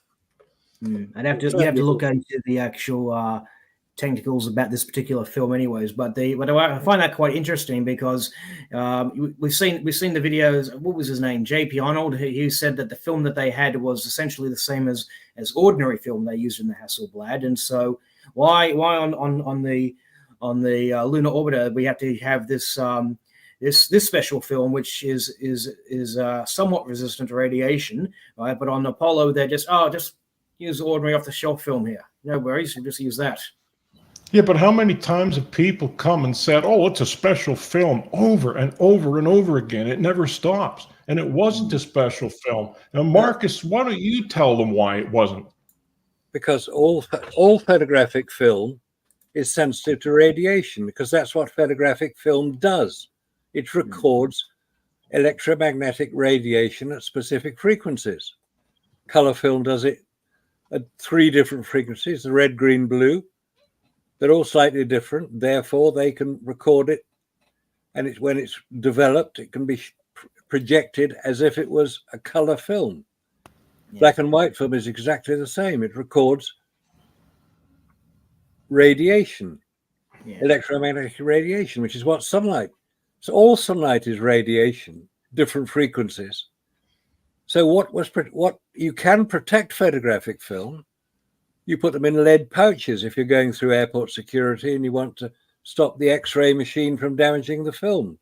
That was routine practice. The film was protected, and it could be used in space. Now, some of these films were probably high-altitude aerial reconnaissance films, which were again protected from radiation. Yeah. Because even back then they knew that there was radiation in space. They weren't flying very high, which is actually where the Hasselblad camera was first developed for the Swedish Air Force as aerial reconnaissance in the 1940s. That's what Victor Hasselblad designed the camera to do. And because he had very good lenses on it, made by Zeiss in Germany, they were very good cameras. That's why they were selected for use on Apollo. Yeah. Just to interrupt you real quickly, if you look at the picture on the right there, that actually is a good picture showing how the on lunar orbiter the picture had to be photographed, then had to be developed, and then promptly scanned and then transmitted back to Earth, to get it in its most pristine appearance before anything bad would happen to it. If you look, you scroll, you can see the picture there. That's a good picture of it. So Dan says something about the Soviets used film recovered from a US spy balloon. Yeah. When did that happen? When did a US spy balloon crash in a place where the Soviets could then recover it and examine the film? Is he talking about that? Is he talking about that recent balloon that I thought it was from China? Yeah, that was from China. But if you're looking at a US spy balloon, when was that found by the Soviets? It must have been in the 60s. And the Chinese are still sending spy balloons over. And how could they then establish that it was radiation resistant? Surely the Soviets would have made their own radiation resistant film. You're talking Lunar 3, that's quite early on in the program. Well, you can't do anything with the film to make it. You can protect it in a case somewhere. Yeah. Right. Same as you need to keep it pressurized. But the actual film itself can't be touched. I mean, it just wouldn't take a photograph if you protected it. I just noticed somebody here It just wouldn't work. Like all of this stuff, like we've gone through, I don't know how many hours I've spent talking to Tim and everybody else on film itself on it, right? The fact that the emulsion being made from an animal material cannot be artificially made. Yeah. Okay. And that's where the sensitivity is. If you try and put a coating over that to protect it from radiation, you're not going to be able to take a photograph. You're going to open it up. Nothing's going to happen because you've physically blocked it there. Yeah. While it's in transport, you could protect it. But remember, we were talking about this Starship and how it would never reach, it's not going to reach orbit. But this one's for Jara here with this Musketeer. Will you address Starship never reaching orbit, Jara?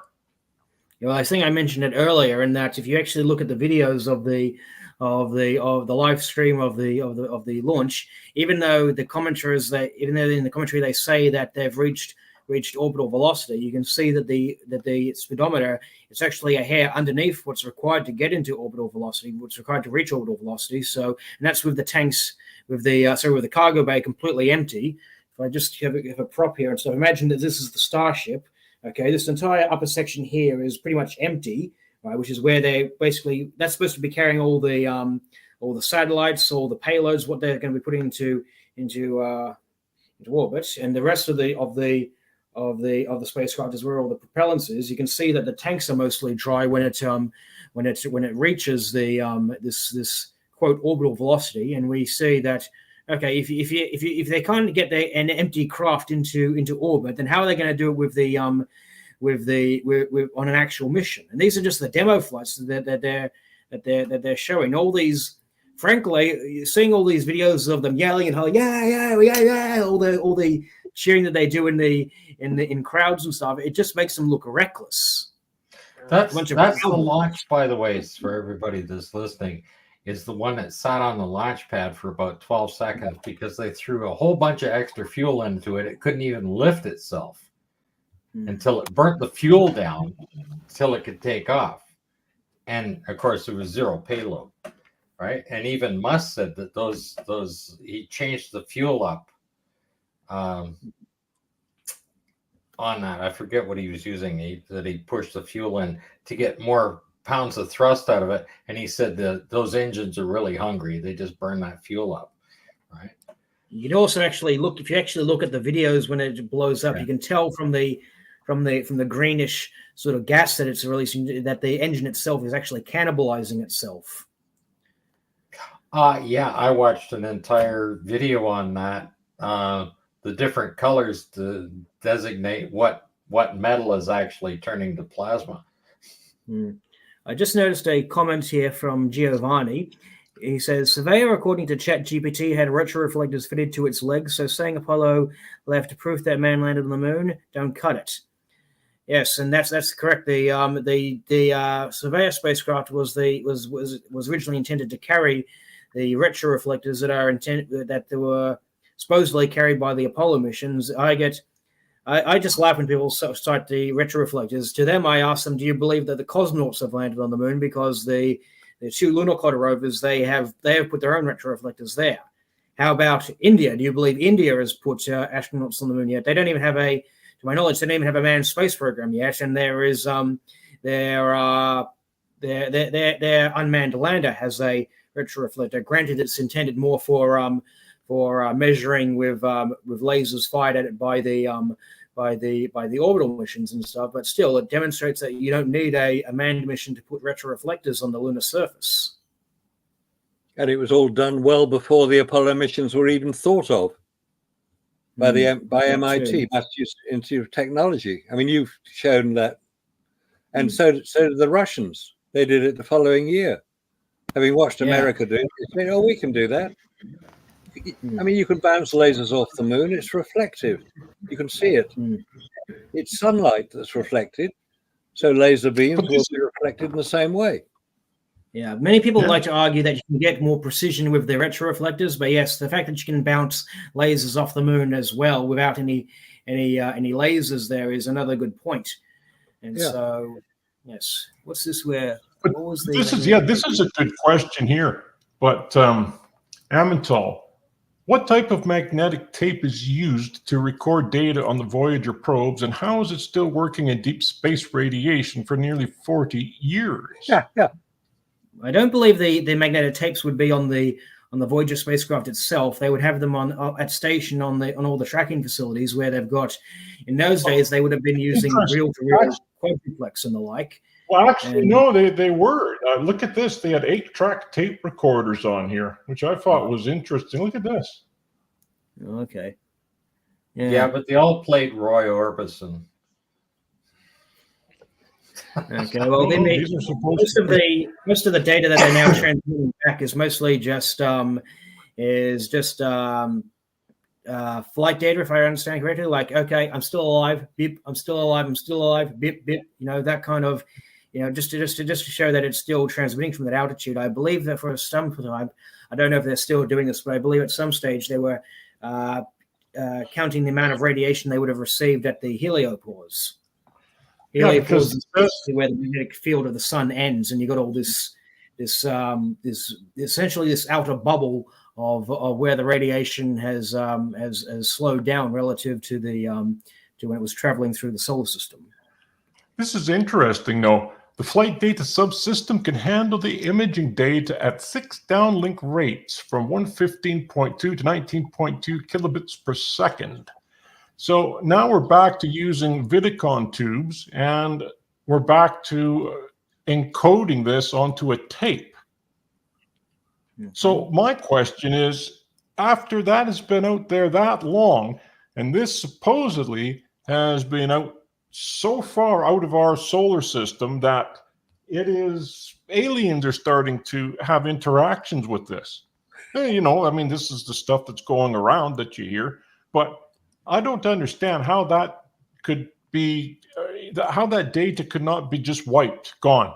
I'm pretty sure that the Vidicon tube and stuff like that, that's only for the cameras. They stopped using the cameras years ago. Now it just sends back data. Like measurements of the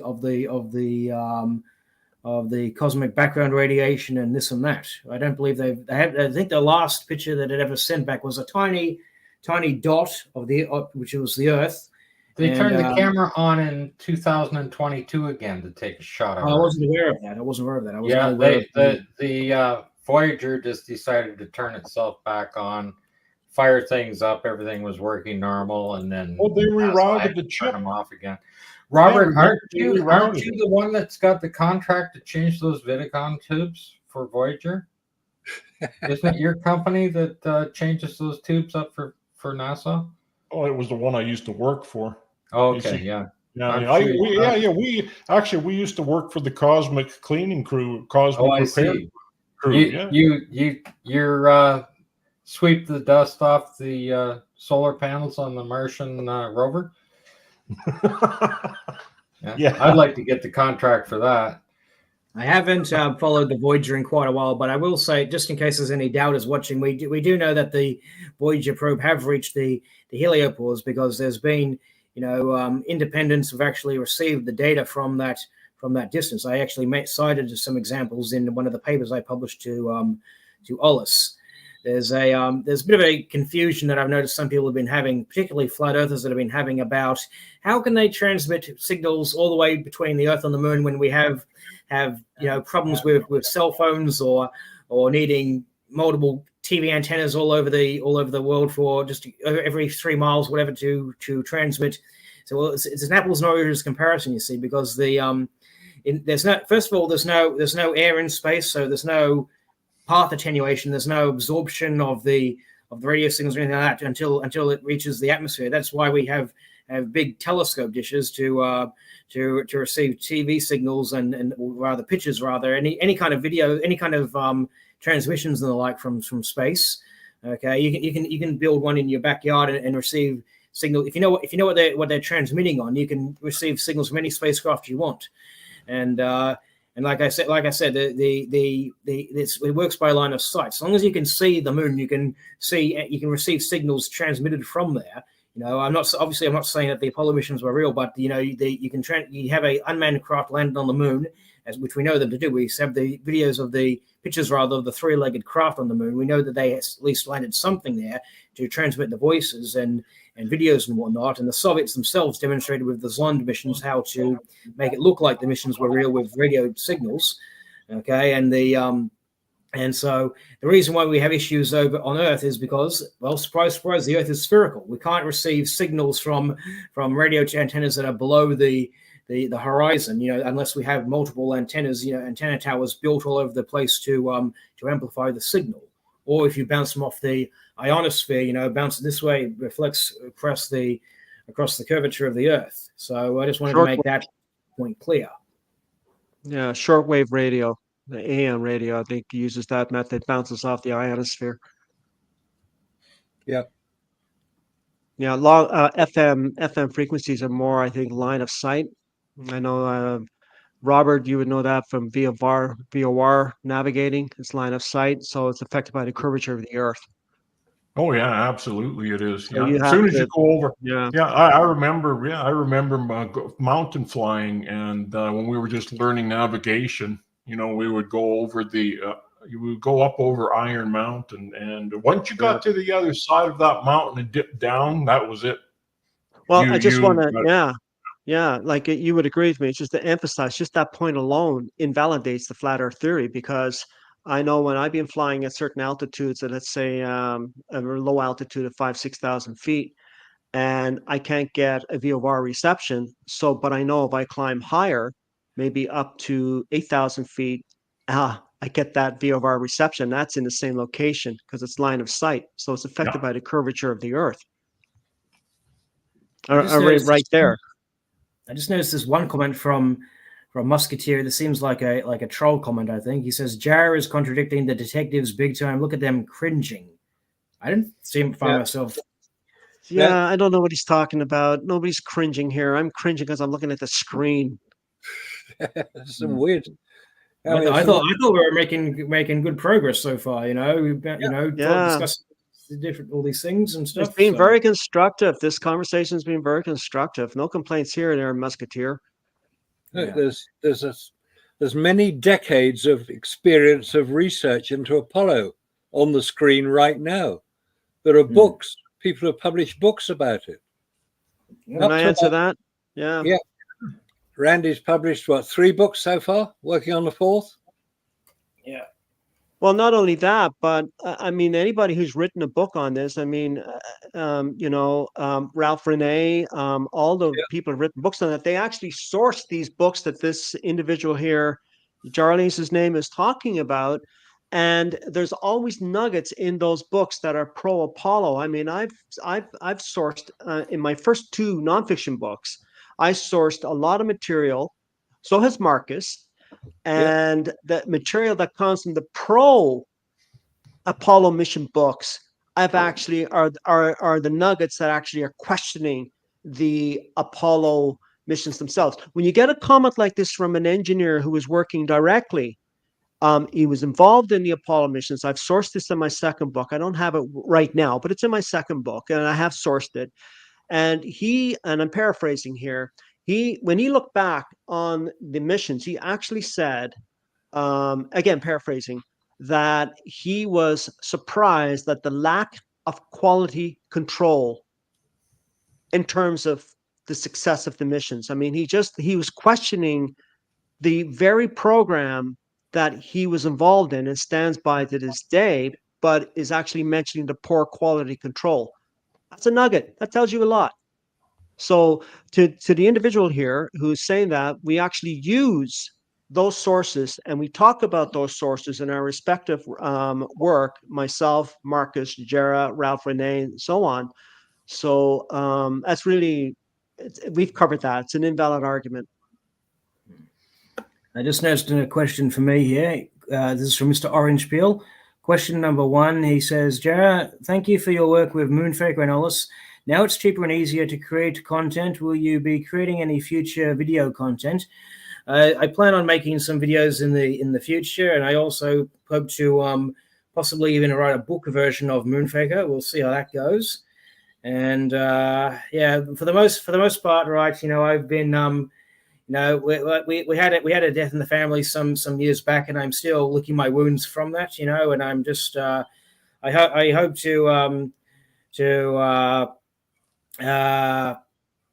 get my life back together soon enough, and we'll see how that goes. I got a book deal with the Trojan SMERSH coming out, and we actually have a release date, a rough release date set. It will be. I was hoping to get it out in time to tie in with the 2024 election, presidential election that's coming up in November, but it looks like it'll probably be out in February.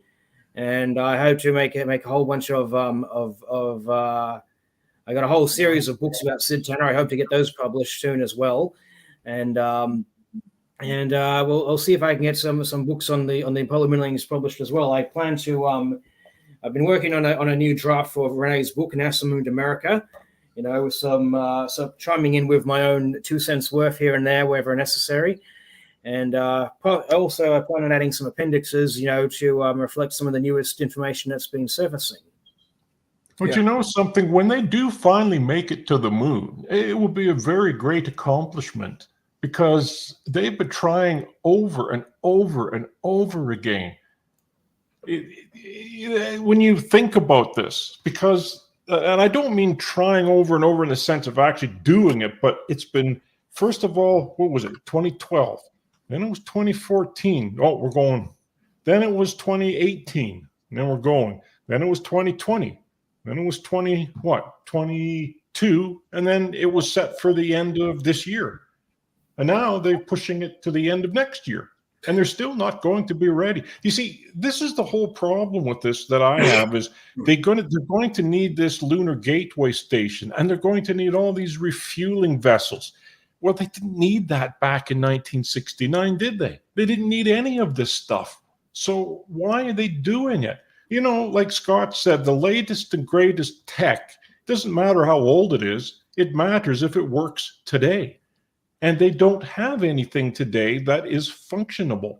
It doesn't work. And it's the same with those spacesuits. How many times did they scrap those spacesuits? I mean, it kept on going on till they got to the 3rd generation, and then Collins said, oh, that's it, pulling out. You know, so I really don't understand this.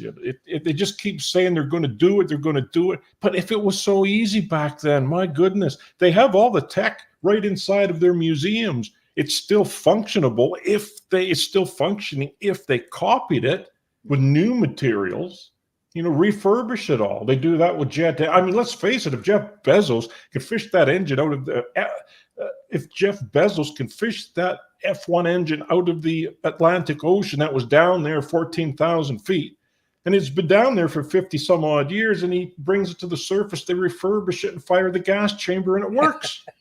So you can't tell me that they can't use that old technology on the new ships. They just bolt an F1 engine or 4 or 5 of them to that ship, and off they go. And guess what? It doesn't even need refueling. It won't even need refueling. Yeah. There's another factor that I would like to mention too, just in what just to follow what you've said, Robert, is NASA should have been and should welcome skepticism in its program. They should welcome this. They should actually encourage it. They want people to question them. Without, interesting enough, Jared, I watched your debate with that shuttle astronaut some time ago. I actually quite enjoyed it. You did really well on that. But I was taken aback by his absolute stubbornness in wanting to even discuss it. Yet he came on knowing full well that Jared was going to discuss this, but then he did everything he could to avoid discussing it. And that really, like, he was coming more from an emotional point of view than he was from a science point of view. And anything, I thought he seemed more offended by the whole, or took it personally more so than the host. Remember, the host of the debate was the granddaughter of Stuart Roosa, but she just it was just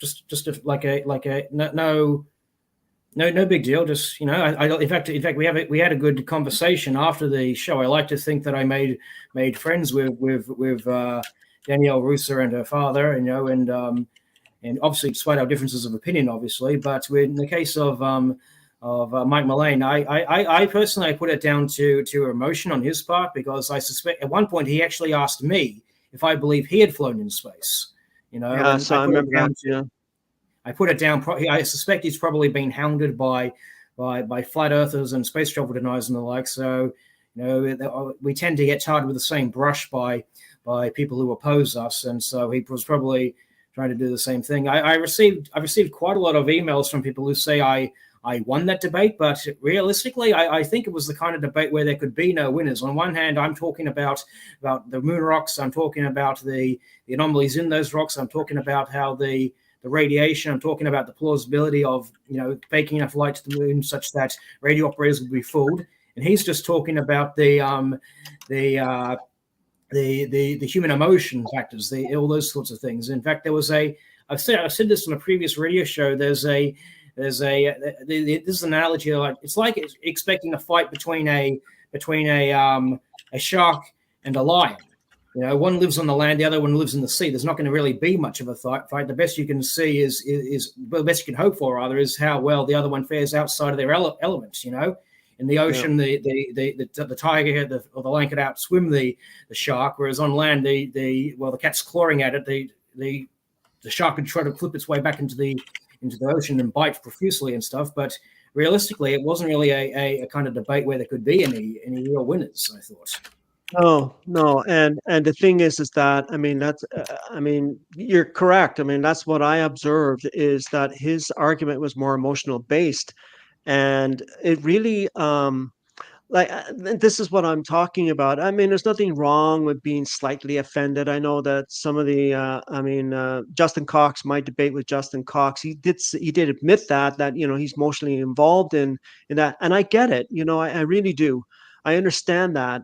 But you cross the line when you start attacking. Now, Justin didn't do this, so I'm not pointing my finger at Justin Cox, but you cross the line, not you and him and here, but in general, you cross the line when you start attacking your opponent from an emotional point of view. And I think that's probably why they gave the debate to you, Jara. You did manage to kind of keep the emotion out of it. You made some facial gestures, which I really loved. It just said it all, but you're kind of throwing it back at him in that way, which is a very, very good tactic, and it was very effective. But for a man of his caliber, first of all, I'll give him praise for coming on. We will give him praise for definitely coming on and going one-on-one with you, and that was good.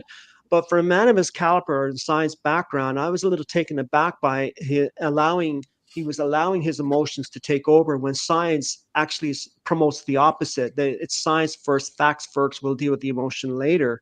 So in that respect, I would have to definitely agree with that I would lean the debate more towards you in that, just because of that emotional factor alone. But this is the thing that, Robert, when you were just talking, NASA, if we do make it to the moon, definitely it will be an accomplishment. I'll be the first one to. I mean, I grew up being inspired by the Apollo missions. I'd like to have that feeling back again.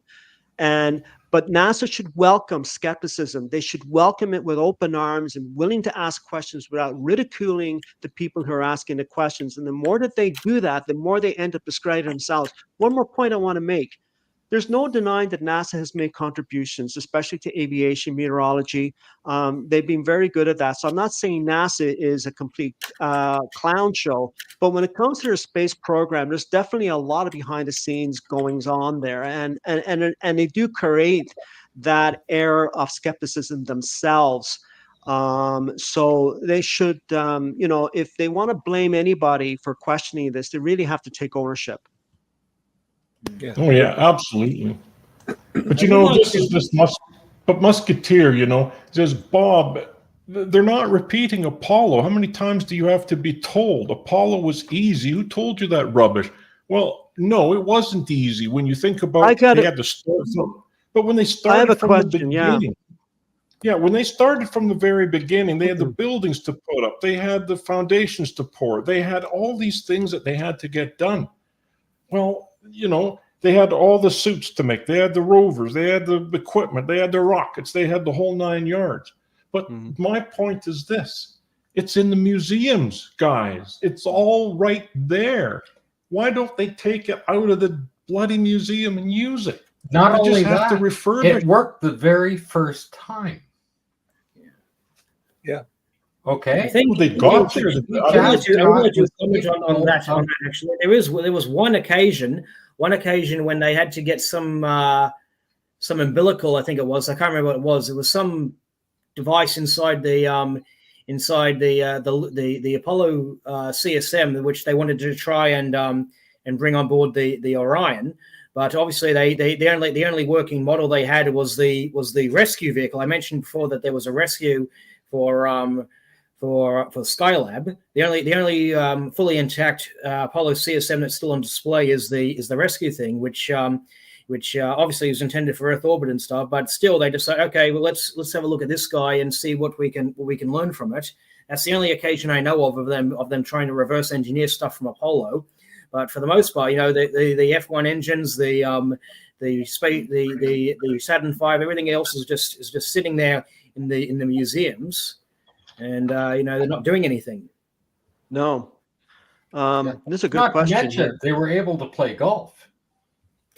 We see now you have this. You have Dokub 5 here. If the LEM was compressed and Armstrong was standing when he took over the manual control, how was he able to keep a steady hand on that yoke? You see, that's a really good question, because what always got me was when they were using the flying bedstead. They were always seated down. And when they were using the simulators, they were always seated. The one simulator, and I watched the video on that, as well as I have the documentation on it, is Neil Armstrong in a stand-up simulator could not operate it. And they simply were just moving. He was sitting on a table so that it would move back and forth. So every time he pushed the thruster, the reaction of his body would push the thruster or pull the thruster back the other way. And there was no way he could operate it in that simulator. Right. So why didn't they do that? They even tried strapping his arm down so that he could operate the joystick control, but his body movement prevented that from happening. Okay, listen, if you're going to fly, but listen, Scott, if you're going to get trained to fly a 747 aircraft, and let's say that those controls, you had to stand up while you were flying that plane. That's the way the simulator is going to be made. You don't make a simulator that's going to be made for flying standing up and then train them sitting down. This makes no sense. That's my point. For people to help understand what we're talking about, just imagine a car and the seat slides forward and backwards. So when you put your foot on the gas, the seat slides backward. Your foot's going to come off the gas pedal. When you put your foot on the brake, it's going to push it even harder. The seat's going to slide forward into it. That's the exact thing that's happening if you're standing up operating a joystick controller. Okay. There's one more point I'd like to make with the LLTV, Lunar Lander Training Vehicle. So you're right, Robert. I wrote about this extensively in my second book, where I actually made a comparison between the lunar module and the LLTV, the simulator. And what was interesting, very interesting, is that when I made a list and a comparison list of all the differences. For example, you had two astronauts, two people flying the lunar module. You had one flying the LLTV. One, of course, as you mentioned, was sitting down. The other two were standing up. Right. It was supposed to duplicate as much as possible the conditions that they would be encountering on the lunar surface. And then when you put the two vehicles on the ground side by side, so you have the lunar module and you have the LLTV, not only are they in different positions, but the flight deck on each is in a different position. And that could be a matter of life and death when you're doing a visual landing, which is what they were doing, a visual landing on approach to the lunar surface. So you have the flight decks at a different level as well. And there's so many. Now, what they tried to do, actually, they caught on that they had made a mistake. So they upgraded the flight controls in the, not the first version, but the second version, of course, of the lunar training vehicle, trying to give the impression that they were duplicating the environment in which the astronauts would have been flying in a real situation. But there were so many differences. They couldn't duplicate all of it. So it really is another example. And I also put a quote in the book that it was such a disaster that they actually ended the LLTV program, the Lunar Landing Training Vehicle program, before they finished the Apollo missions. That tells you right there, there's, something, if it goes to lack of detailed training, quality control. That's another good example of that. Yeah, and then again, we have this Musketeer. Well, then why don't they take Ferraris, an old Formula One car, out of the museum instead of spending hundreds of millions of dollars on new cars every year? Well, that doesn't make a lot of sense. And I'll tell you why. It's because we have cars available back in that. Okay, there was cars back in the 1800s, 1899.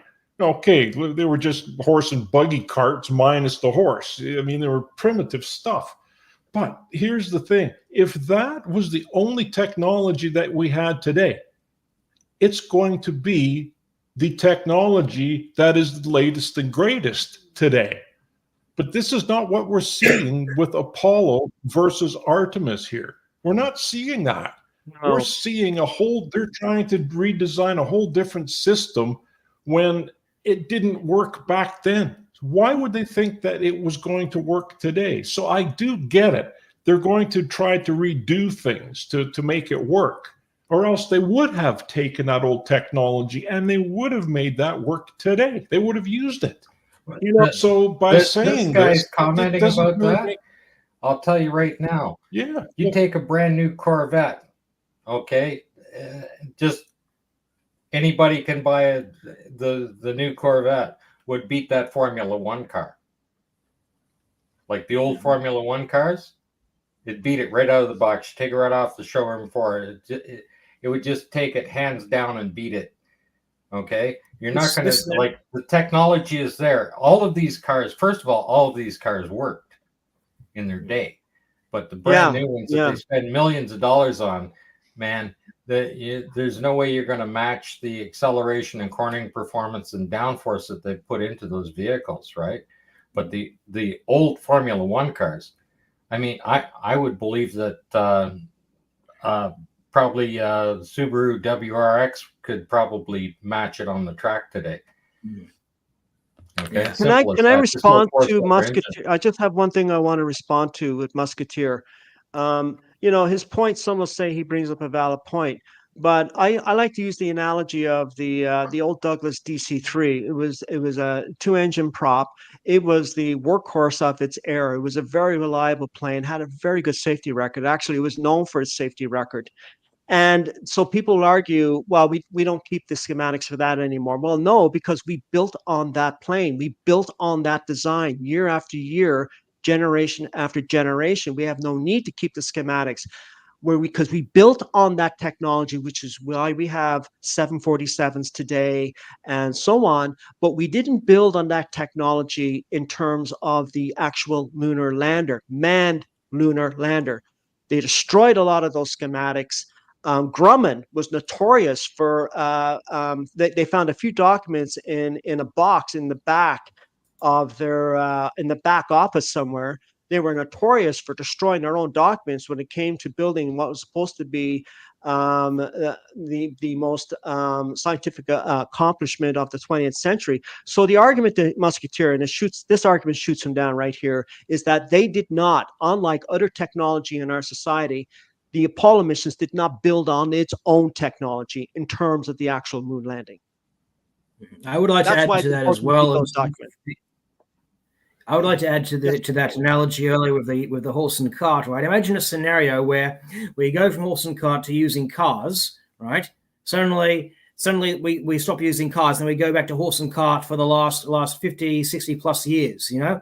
That would be a better analogy. That would be that if we had that kind of reality, then you could bring up the Formula One analogy, you know? It's just an apples and oranges fallacy right there.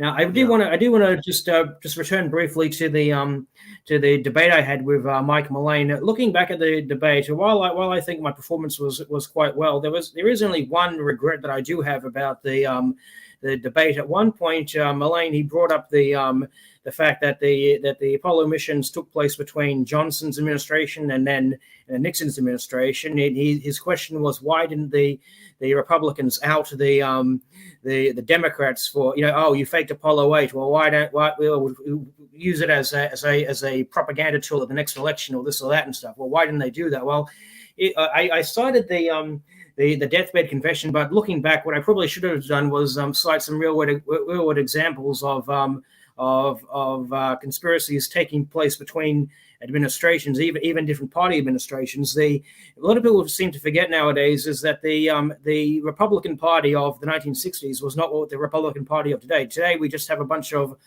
Donald Trump sycophants desperately trying to pull whatever they can do to try to make the opponents look bad, and they are bad if you want to talk about Gaza and that sort of thing. But the point is, they're desperately trying to pull some strings to try to work to appease Donald Trump, try to get him back in power, all this sort of stuff. We didn't have that back in the 1960s. Back then, obviously their ideals may differ, but not their means and not their common goals. They both had a common goal. The Democrats and the Republicans, they both had a common goal in that the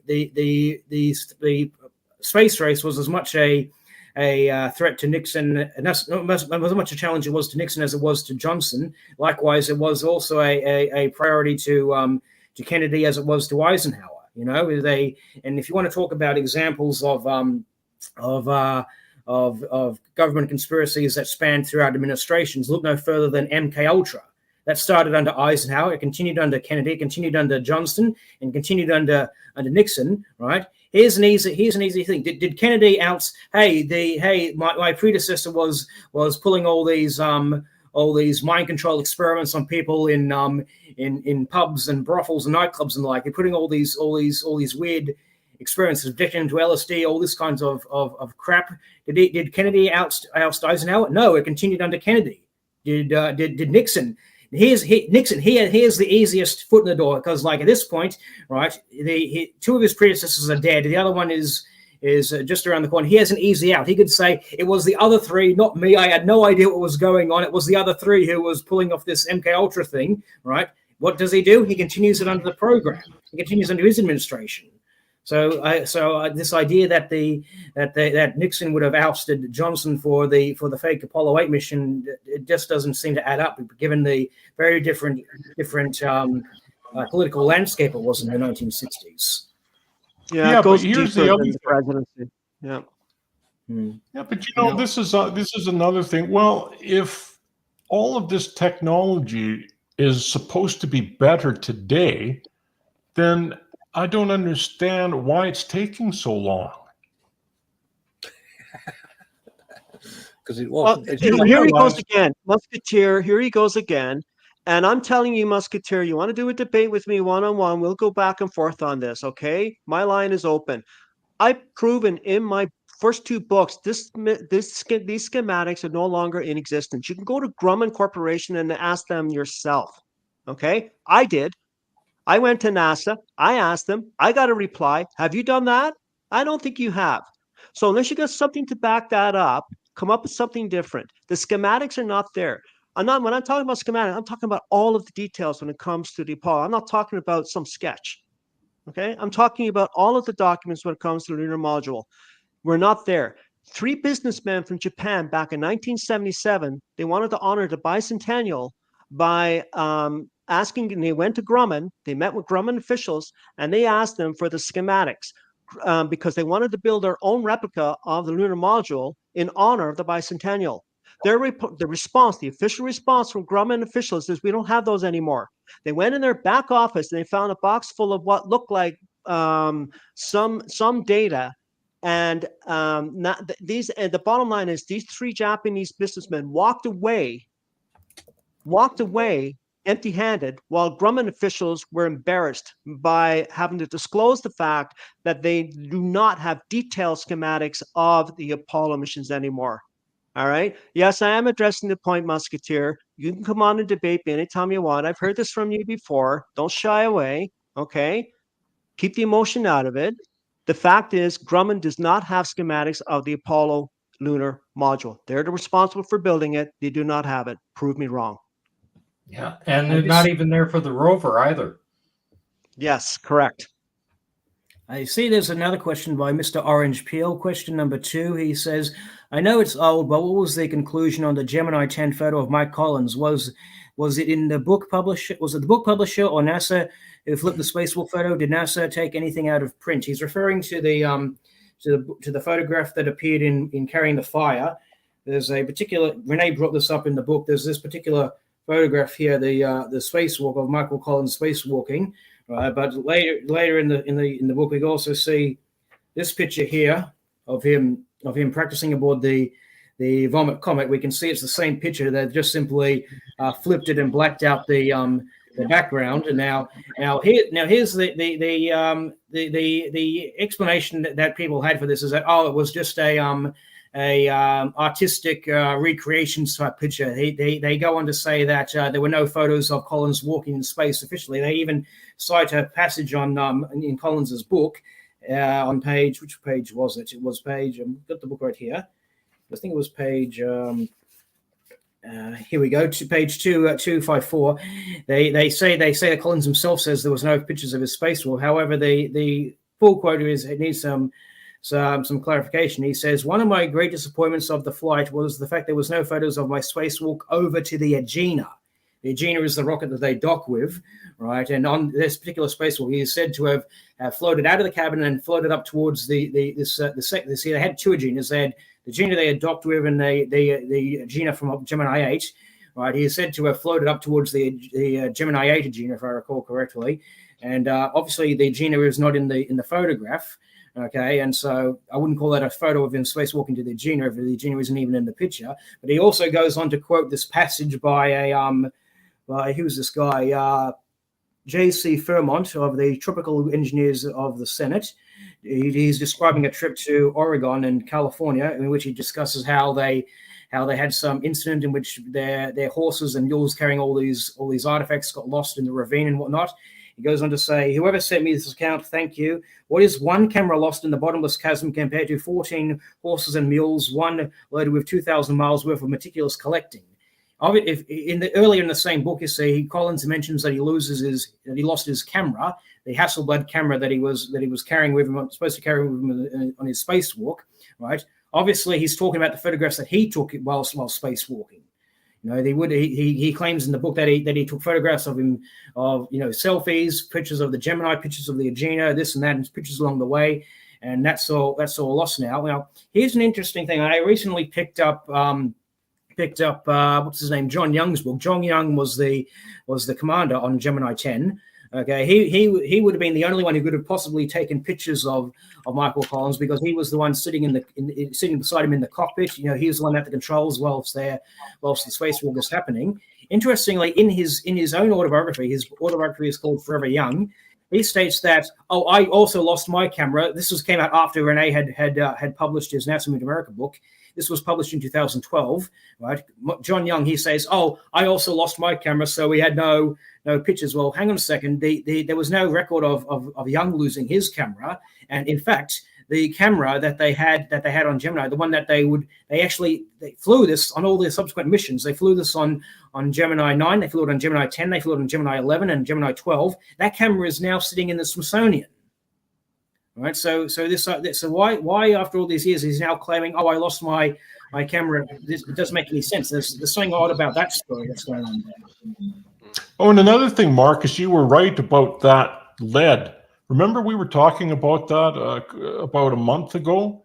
Yeah. Well, Dunn has just put this up here, right? He says, in fact, it was. Yeah, no, you're right. They did use lead shielding in that LRO as well as the pressure.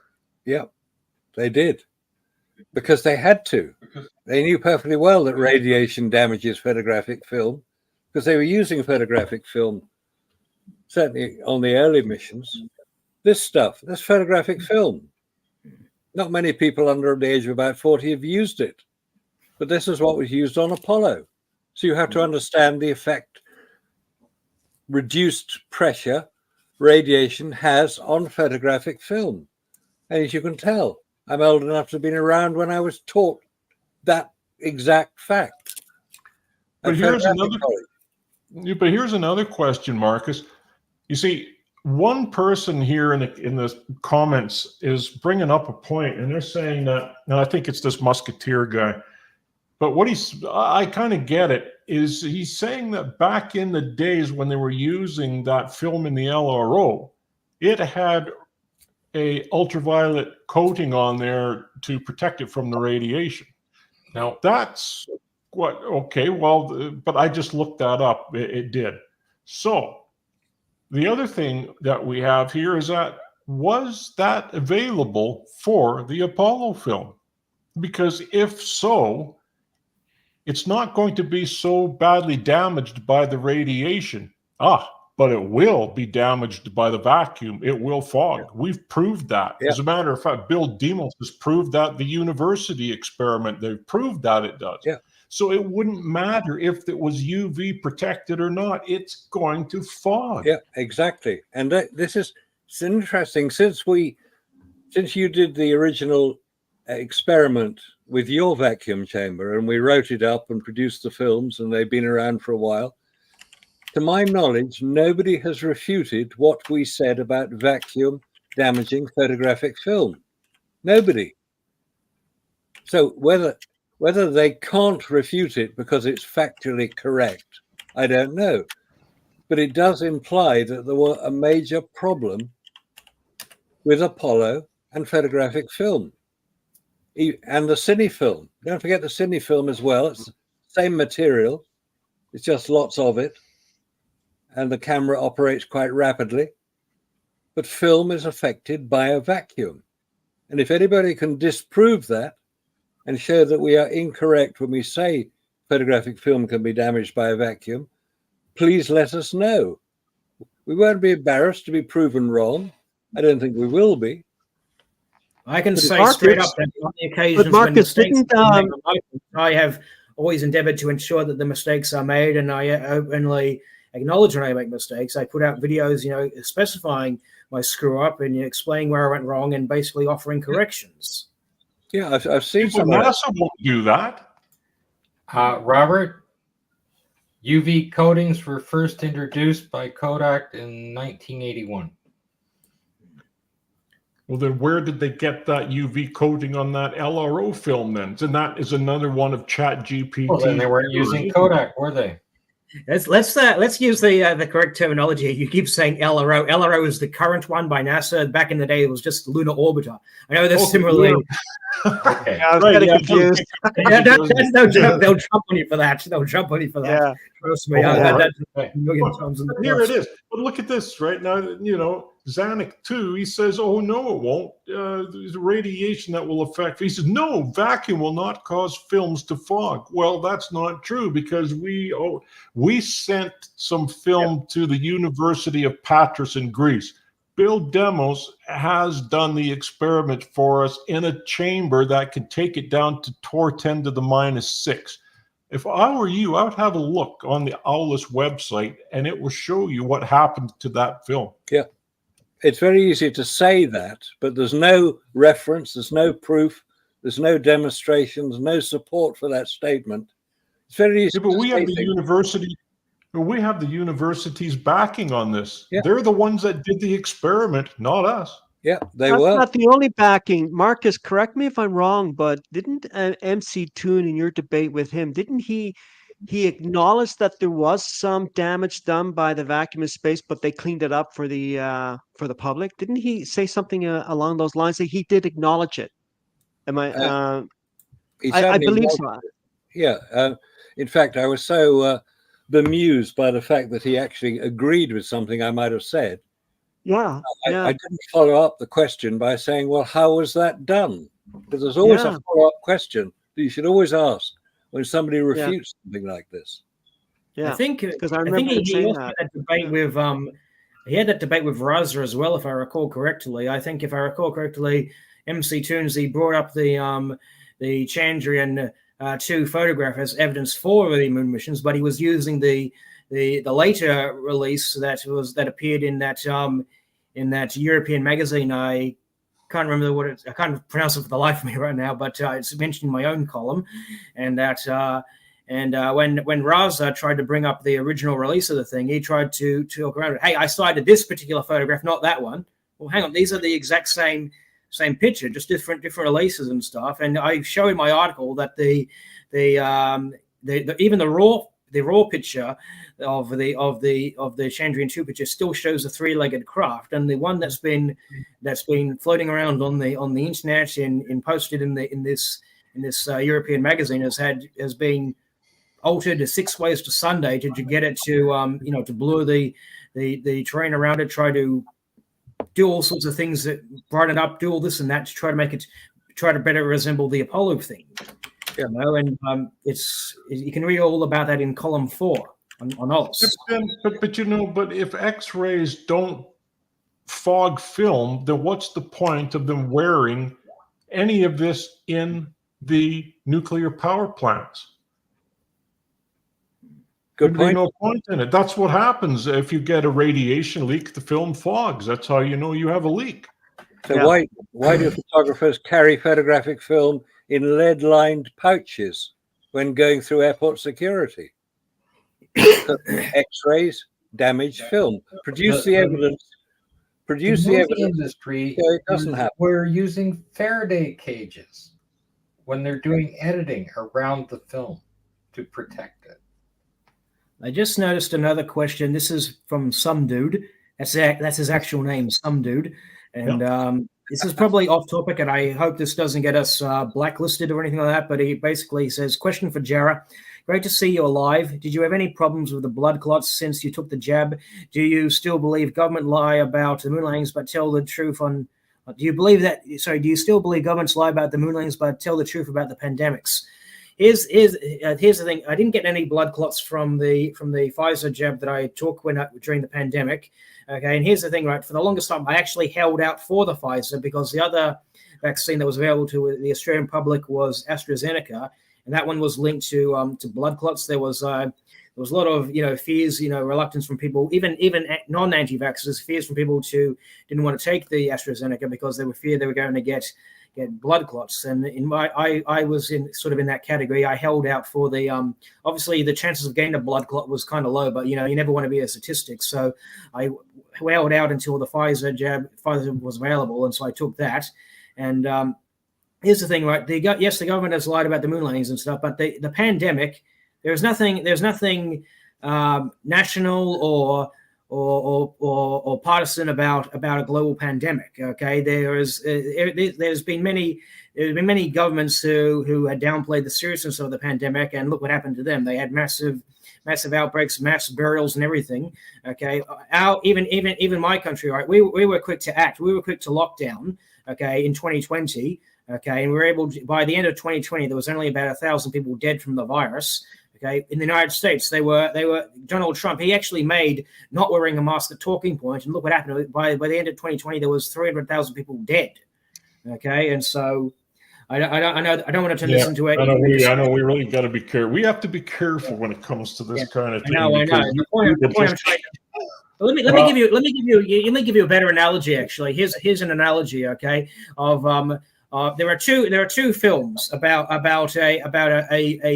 comet coming to kill mankind. Okay, and this is a good, perfect visual analogy. Okay, there is Deep Impact. Everybody is doing everything they can to stop the comet from crashing into Earth. And trying to save as many lives as possible. And then there is another film that came out more recently called Don't Look Up.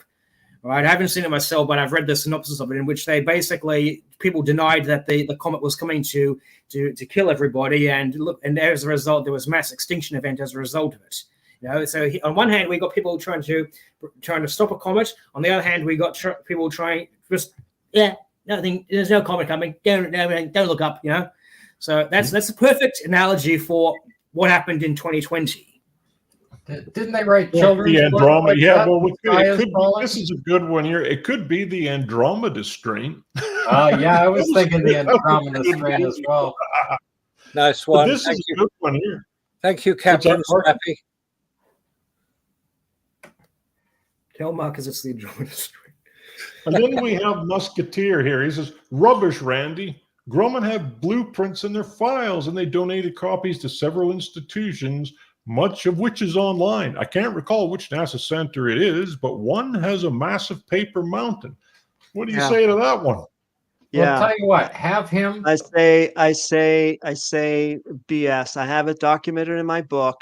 I did say there are some documents, but there's nothing that would compare and that will qualify as schematics for a complete design of the lunar module. You can show me some sketches. You can show me some schematics taken out of a manual, out of context, but there is no full file, and I'll put it that way, of schematics from beginning to end of the from Grumman on their own product, their own machine, lunar module. And the proof came in 1976 when I mentioned earlier, when 3 businessmen from Japan came over there naively thinking that they can get the schematics. Grumman would easily hand them over. They didn't have them to hand over. So whatever you have, you can show us, you can link it, right? You show us the money, okay? Or go away and come back when you have something, okay? I've documented this in my book. It's in my second book. You want to talk about it? I have to make a retraction. It wasn't the Musketeer that was on about the film. It was a different. No, but it was Musketeer went on about. Sorry about that. That's fine. I just want to be fair. There's the corrections and retractions right there. Yeah, it's probably they probably stored all these schematics in the same place they buried Neil Armstrong. Yeah, at the sea. Very good, Marcus. Is exactly what I think here. And I'm going to look for it while you're talking, but I just can't find it right now. But I would like to say something else as well. Just a follow up to that earlier question about Gemini 10 that somebody had. The major issue that I have with this whole back and forth about Gemini 10 is that Jay Windley, for the longest time, he was claiming in forums and on his website and stuff that Ralph Rene, the guy who brought up this spacewalk thing, he was going around claiming that Jim Oberg had offered Ralph Rene $10,000 to prove that Collins did indeed intend the picture to be from his Gemini mission. Well, when I asked Rene about this, he reacted with genuine shock and surprise. He was like, "What? He offered me?"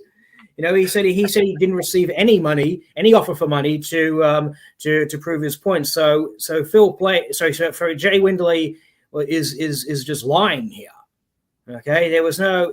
He even went so far as to claim that Oberg had routinely sent Renee reminders about his offer, and he told me Oberg hadn't sent him stuff in years. So that's the main. It's all covered in my video. It's one of the earliest I put out. It's called Moonfaker Carrying the Liar, which obviously is a play on the title. Okay, I found what I'm looking for. Can I read this quote? It's not a quote from me, but it's a quote I put in my book, and it's regarding the documents. And this is to Musketeer. So I'm glad you're listening, Musketeer. And this is a quote from a Grumman employee himself. Okay, it's not a long quote. I'll just read it quickly. All the lunar module design drawings were stored on one of the warehouses, and we needed some. Because our funds in space were being cut sharply, they had just been thrown in boxes. Most of the boxes did not match their inventory sheets, and there were 4,000 boxes of drawings. Many were to be thrown away. They were throwing away history. This is him talking. But I managed to find drawings of all the outer features of the vehicle. We ended up calling this last of the lunar modules, so on and so forth. But he says it right here. We used drawings that could not find a schematic. So what you're talking about, Musketeer, are drawings, not actual schematics that will qualify to re-engineer or redesign or replicate the lunar module. Okay, you have to be able to build it. You've been proven wrong by a Grumman employee himself. It's sourced in my book. You can look it up. Yeah, he probably thinks some of that stuff online that you see are schematics. Exactly. You got to be able to sit down. He doesn't know the difference. He doesn't know the difference between schematic and a drawing. Okay, he doesn't know the difference. They were thrown in boxes, as this Grumman employee admitted. He was interviewed, and that's a quote from him. His name is there, and he said we threw all that away. Because he used the lack of funding as an excuse, which is really incredible. That's a lame excuse if I've ever heard one. If your company built the most sophisticated a vehicle that participated in the greatest scientific achievement of the 20th century, you can be damn sure that they would be proud of their product and that they would stand by that, and they would have every sketch, schematic, drawing, photo, everything cataloged and everything filed for posterity. You could be sure of that. That wasn't done. And when you get to that level, each of the parts that are being shown and designed also have a theory of operation. In it. Yeah. And I mean, you can get that in any of the old car manuals, like from the 1960s for, Chevrolet, everything else. If you pull out their full manual, right, and they're, like that thick on a particular car, it has each part is listed, the schematics on it, the wiring diagrams on it, and the theory of operation is there. Millions of pages. And the description on, all the torque specifications, everything else is there for you. This guy doesn't understand that. He thinks though, because it's it's a drawing. Yeah, but you need specifications on nuts and bolts. You need specifications on the smallest of parts, and you work your way up. And that's why we're talking millions of documents that are not available anymore. He's talking about drawings, which he's interpreting as schematics. Well, he just sees some raster lines of the outside edge, and he said, "There you go." Yeah. So, like, if he's got them, send us the PDFs. They're going to be huge. Yeah. Send them through. Yeah. And by the way, just a footnote to that, you can apply that to the F1 engines. You can apply that to the Saturn V. I actually documented another quote in my book. I won't read it, but I'll just quickly mention it. where a space historian, who again is a proponent of the Apollo missions, did make it very clear that you can go down to Florida and you can check the microfilm of the Saturn V, but he says there's huge missing gaps in that microfilm record. That's his words, and it's documented in my book as well. So if you're going to come back and say you have all this, then by all means, show me. But so far, you haven't shown me the money. You've shown me nothing. Okay, you've shown me absolutely nothing. But I have shown you a Grumman employee and a space historian, both proponents of the Apollo missions, that disagree with you. Okay, so you need to come back with something stronger. So far, you haven't. I just noticed this comment in the chat here. Dan Rumby. Jerry, you helped me get deep on the moon hoax over a decade ago. Love heart. No worries. Glad I could help. And what else do we got here? So I guess we should get started kind of wrapping it up here. We're at 2.5 hours. Oh, really? Oh man, it's already daylight here now. It was like 3 a.m. when we started, and now 4 a.m. when we started, and now it's 6:30 here. Yeah, I could see that. You have the I can see the light shining through the cracks in the blinds. Yeah, it's very dark over here in the UK. Sun's disappeared sun disappeared hours ago. It's very sunny over here. I'm in Canada, so in Ontario, so it's 4:30. The sun is just shining now. Yeah. I think we're just starting to get a little rain, but here it's only 4:29 here. Oh, okay. We're 100. We're 100. Sleep, I'm more awake now. What are we? 100 miles? We're 120 miles apart. Yeah, you and me, Scott. We're in the same time zone. Oh, you guys are, yeah. We're in the same time zone. So anyways, guys, that was a great show. Thanks a lot, Jera and Randy and Marcus and Scott for coming along. And we'll catch you guys on the next show then. Yeah. Have a good evening. Have a good day or have a good morning, wherever you may be. Bye now. Bye. Here.